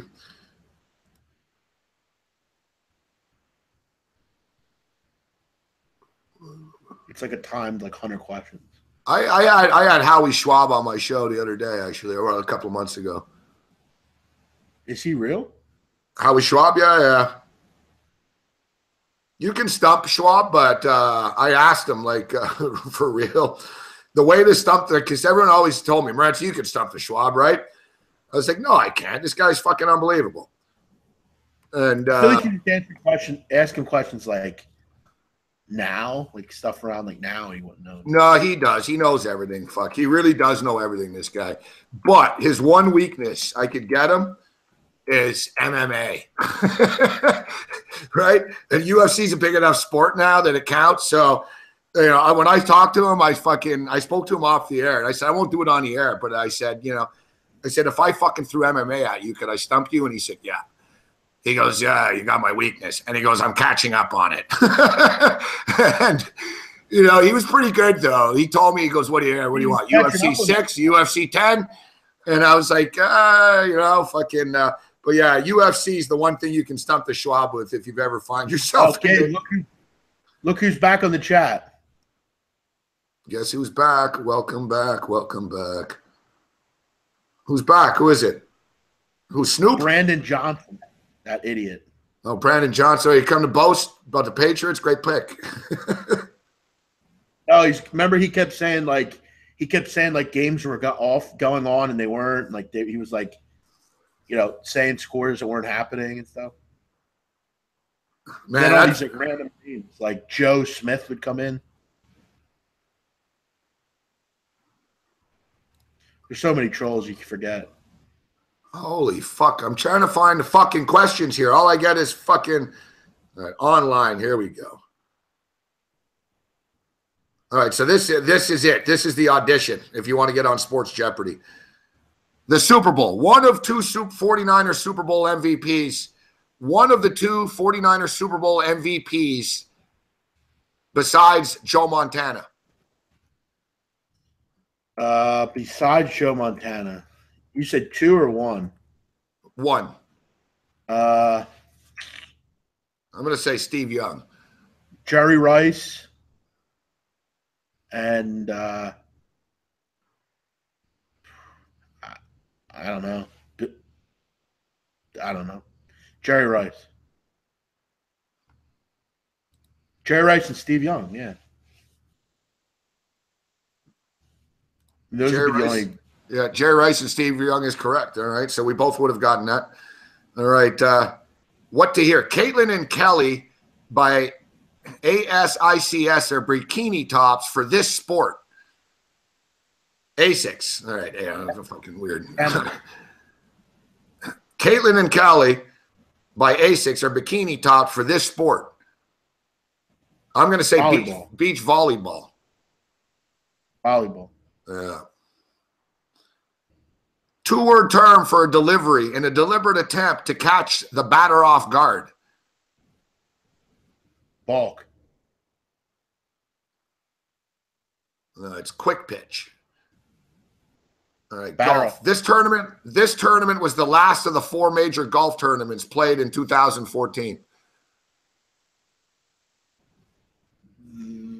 I don't know. I'm not good with golf. I'm going to say the PGA Championship. I would skip that one. PGA Championship, correct. Female athletes, the first American woman to win 5 gold medals. She earned them in the Winter Games starting in 1988. See, Olympics I'd do bad in. I have no idea.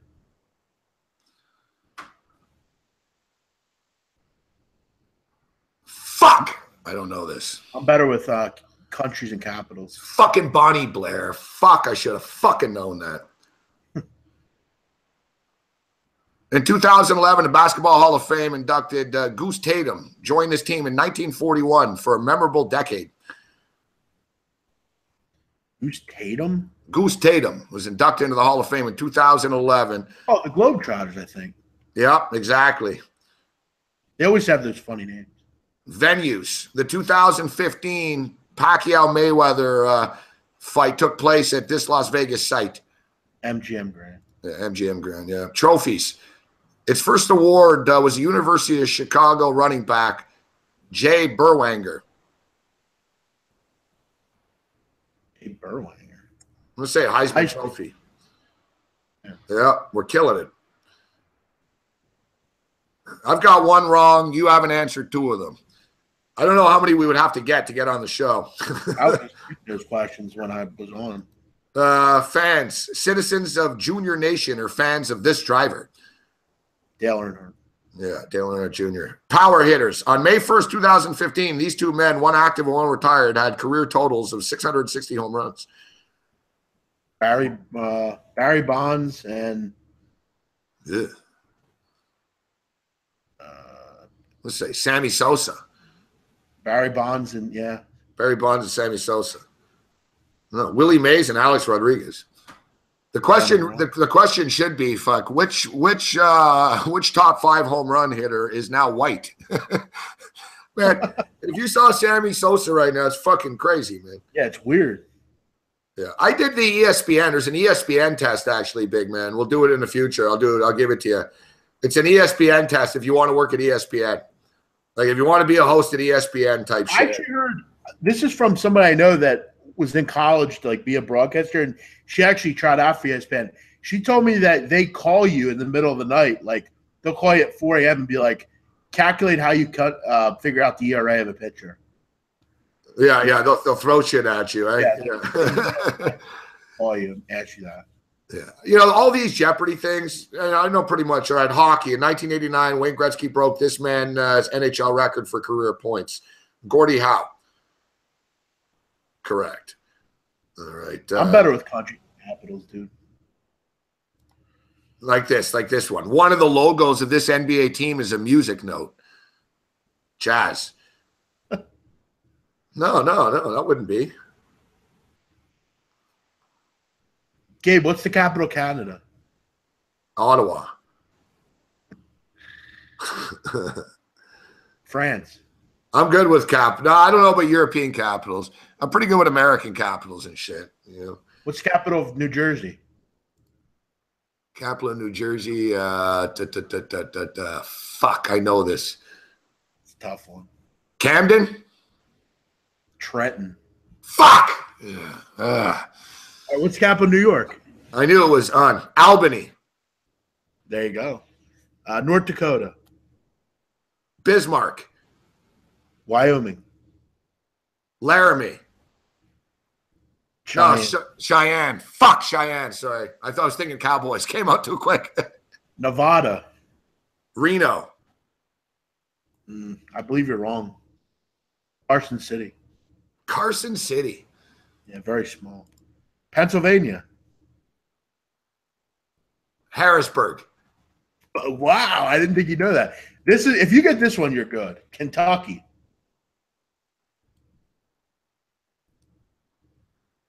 Fuck. It's Frankfurt. What? How'd you get that, dude?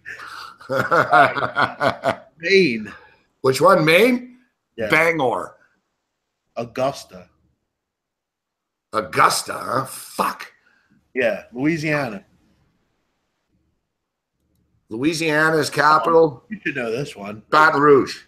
Yeah, for as much we do at Orgeron. Yeah, Baton Rouge. New Mexico. New Mexico. Fuck. I'm throwing a dart on Las Cruces. Santa Fe. The Santa Fe. Fuck. Gabe, son of a test bitch. me on countries. Fucking capital of Portugal. Lisbon. I've been to Lisbon. Nice country. Fucking Trenton. I'm pissed off about Trenton. I should have known. I should have known. I should have. Ty Rich is right. Sports makes people good at geography. It's true. Like the average person would have no fucking idea. Oh, Las Cruces, Lexington, Palo Alto. Like, you know what I mean? Like we know Starkville. Oh, yeah. I've actually been to Starkville, though, so a little bit different. But you're right. Like, you notice, like the one you didn't know, like there's no college football in Maine. So exactly. So Maine. I should have known Maine, though, because I grew up close to Maine. Alberta's Edmonton, dude. That's easy. The capital of Alberta. I'm the king of capitals, dog. All right, so we're going to get out of here now. Next Sunday night should be interesting. I'm going to be drunk, and the Philadelphia Eagles are playing the Cowboys. What better than that, big man? It's awesome, dude. I can't wait. Gabe, capital of Argentina. Go. Buenos Aires. Capital of Albania. I can't name one city in Albania. All right, big man. All right, we'll end it with this, Gabe. Brandon Johnson has a question. Let's hear this wing dinger. Here. What is your question, Brandon? Do you guys work for the books? That's the question. All right, go, Brandon, because I just I guarantee you. We're waiting. I guarantee. Do you guys work for the books? All right, 30 seconds or we're hanging up. Come on, Brandon. Get out of your mother's basement. Go to your computer. Monday Night Football tomorrow. I like the Dolphins +9. Damn, really? Yeah. Capital of Vietnam. Hanoi.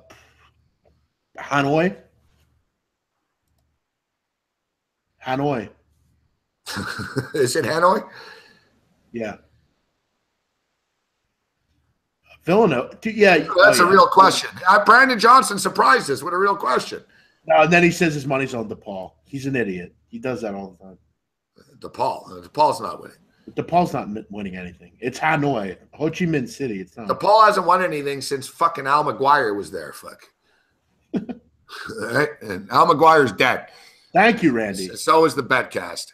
Randy validating my. See you later, Randy Bobandy. You're gonna so what? Prince of Persia for you? Or was it Prince of Persia or is it Shaws of Sunset? What do you watch? Shaws of Sunset, actually. Yep, I'll be watching. He's gonna watch the Shaws of Sunset, and I'm gonna watch The Walking Dead. Capital of Lithuania is Vilnius. Australia's capital is Canberra. No, Canberra. Fuck. One thing I am good at is it's not capitals, but I'm good at if you ask me a league name. Like I can tell you like the Lithuanian basketball league, VTB. You know what I mean? Like you tell me I can, team names, I'm good with Korea and shit like that. Like I'm pretty good with the international sports shit. Capital of Pakistan is Islamabad. Islamabad, fuck. It's fucking where New Bin Laden. Zealand's It's where Bin Laden supposedly was. No, New Zealand's not Auckland. It's Wellington, I think. Actually, I think I'm right. All right, so I'm leaning with the Dolphins tomorrow. I really am. We'll see though. NBA basketball, full slate of basketball tomorrow. There's a huge college card also. Huge. Your 76ers are Clippers are -1.5 only against the 76ers. Sixers don't play well against teams like that. Full slate of college basketball. Tomorrow night, baby. All right, big man. Always a pleasure, bro. Great stuff tonight. Yep. Looking forward to next week, Gabe. Will be fun. We'll see you tomorrow. Check out Big Man tomorrow with Donnie Rightside. I'll have my Monday Night Football picks tomorrow on Game Time Decisions at 2 o'clock on the Fantasy Sports Network, and it'll be on the Fantasy Sports Network YouTube page And we'll see you right here tomorrow night at 10 o'clock Eastern on the SPR YouTube page. Give us a thumbs up and remember to subscribe to all these sportsbook review platforms. Other than that, you're on your own. Later. May the winners be yours. See ya.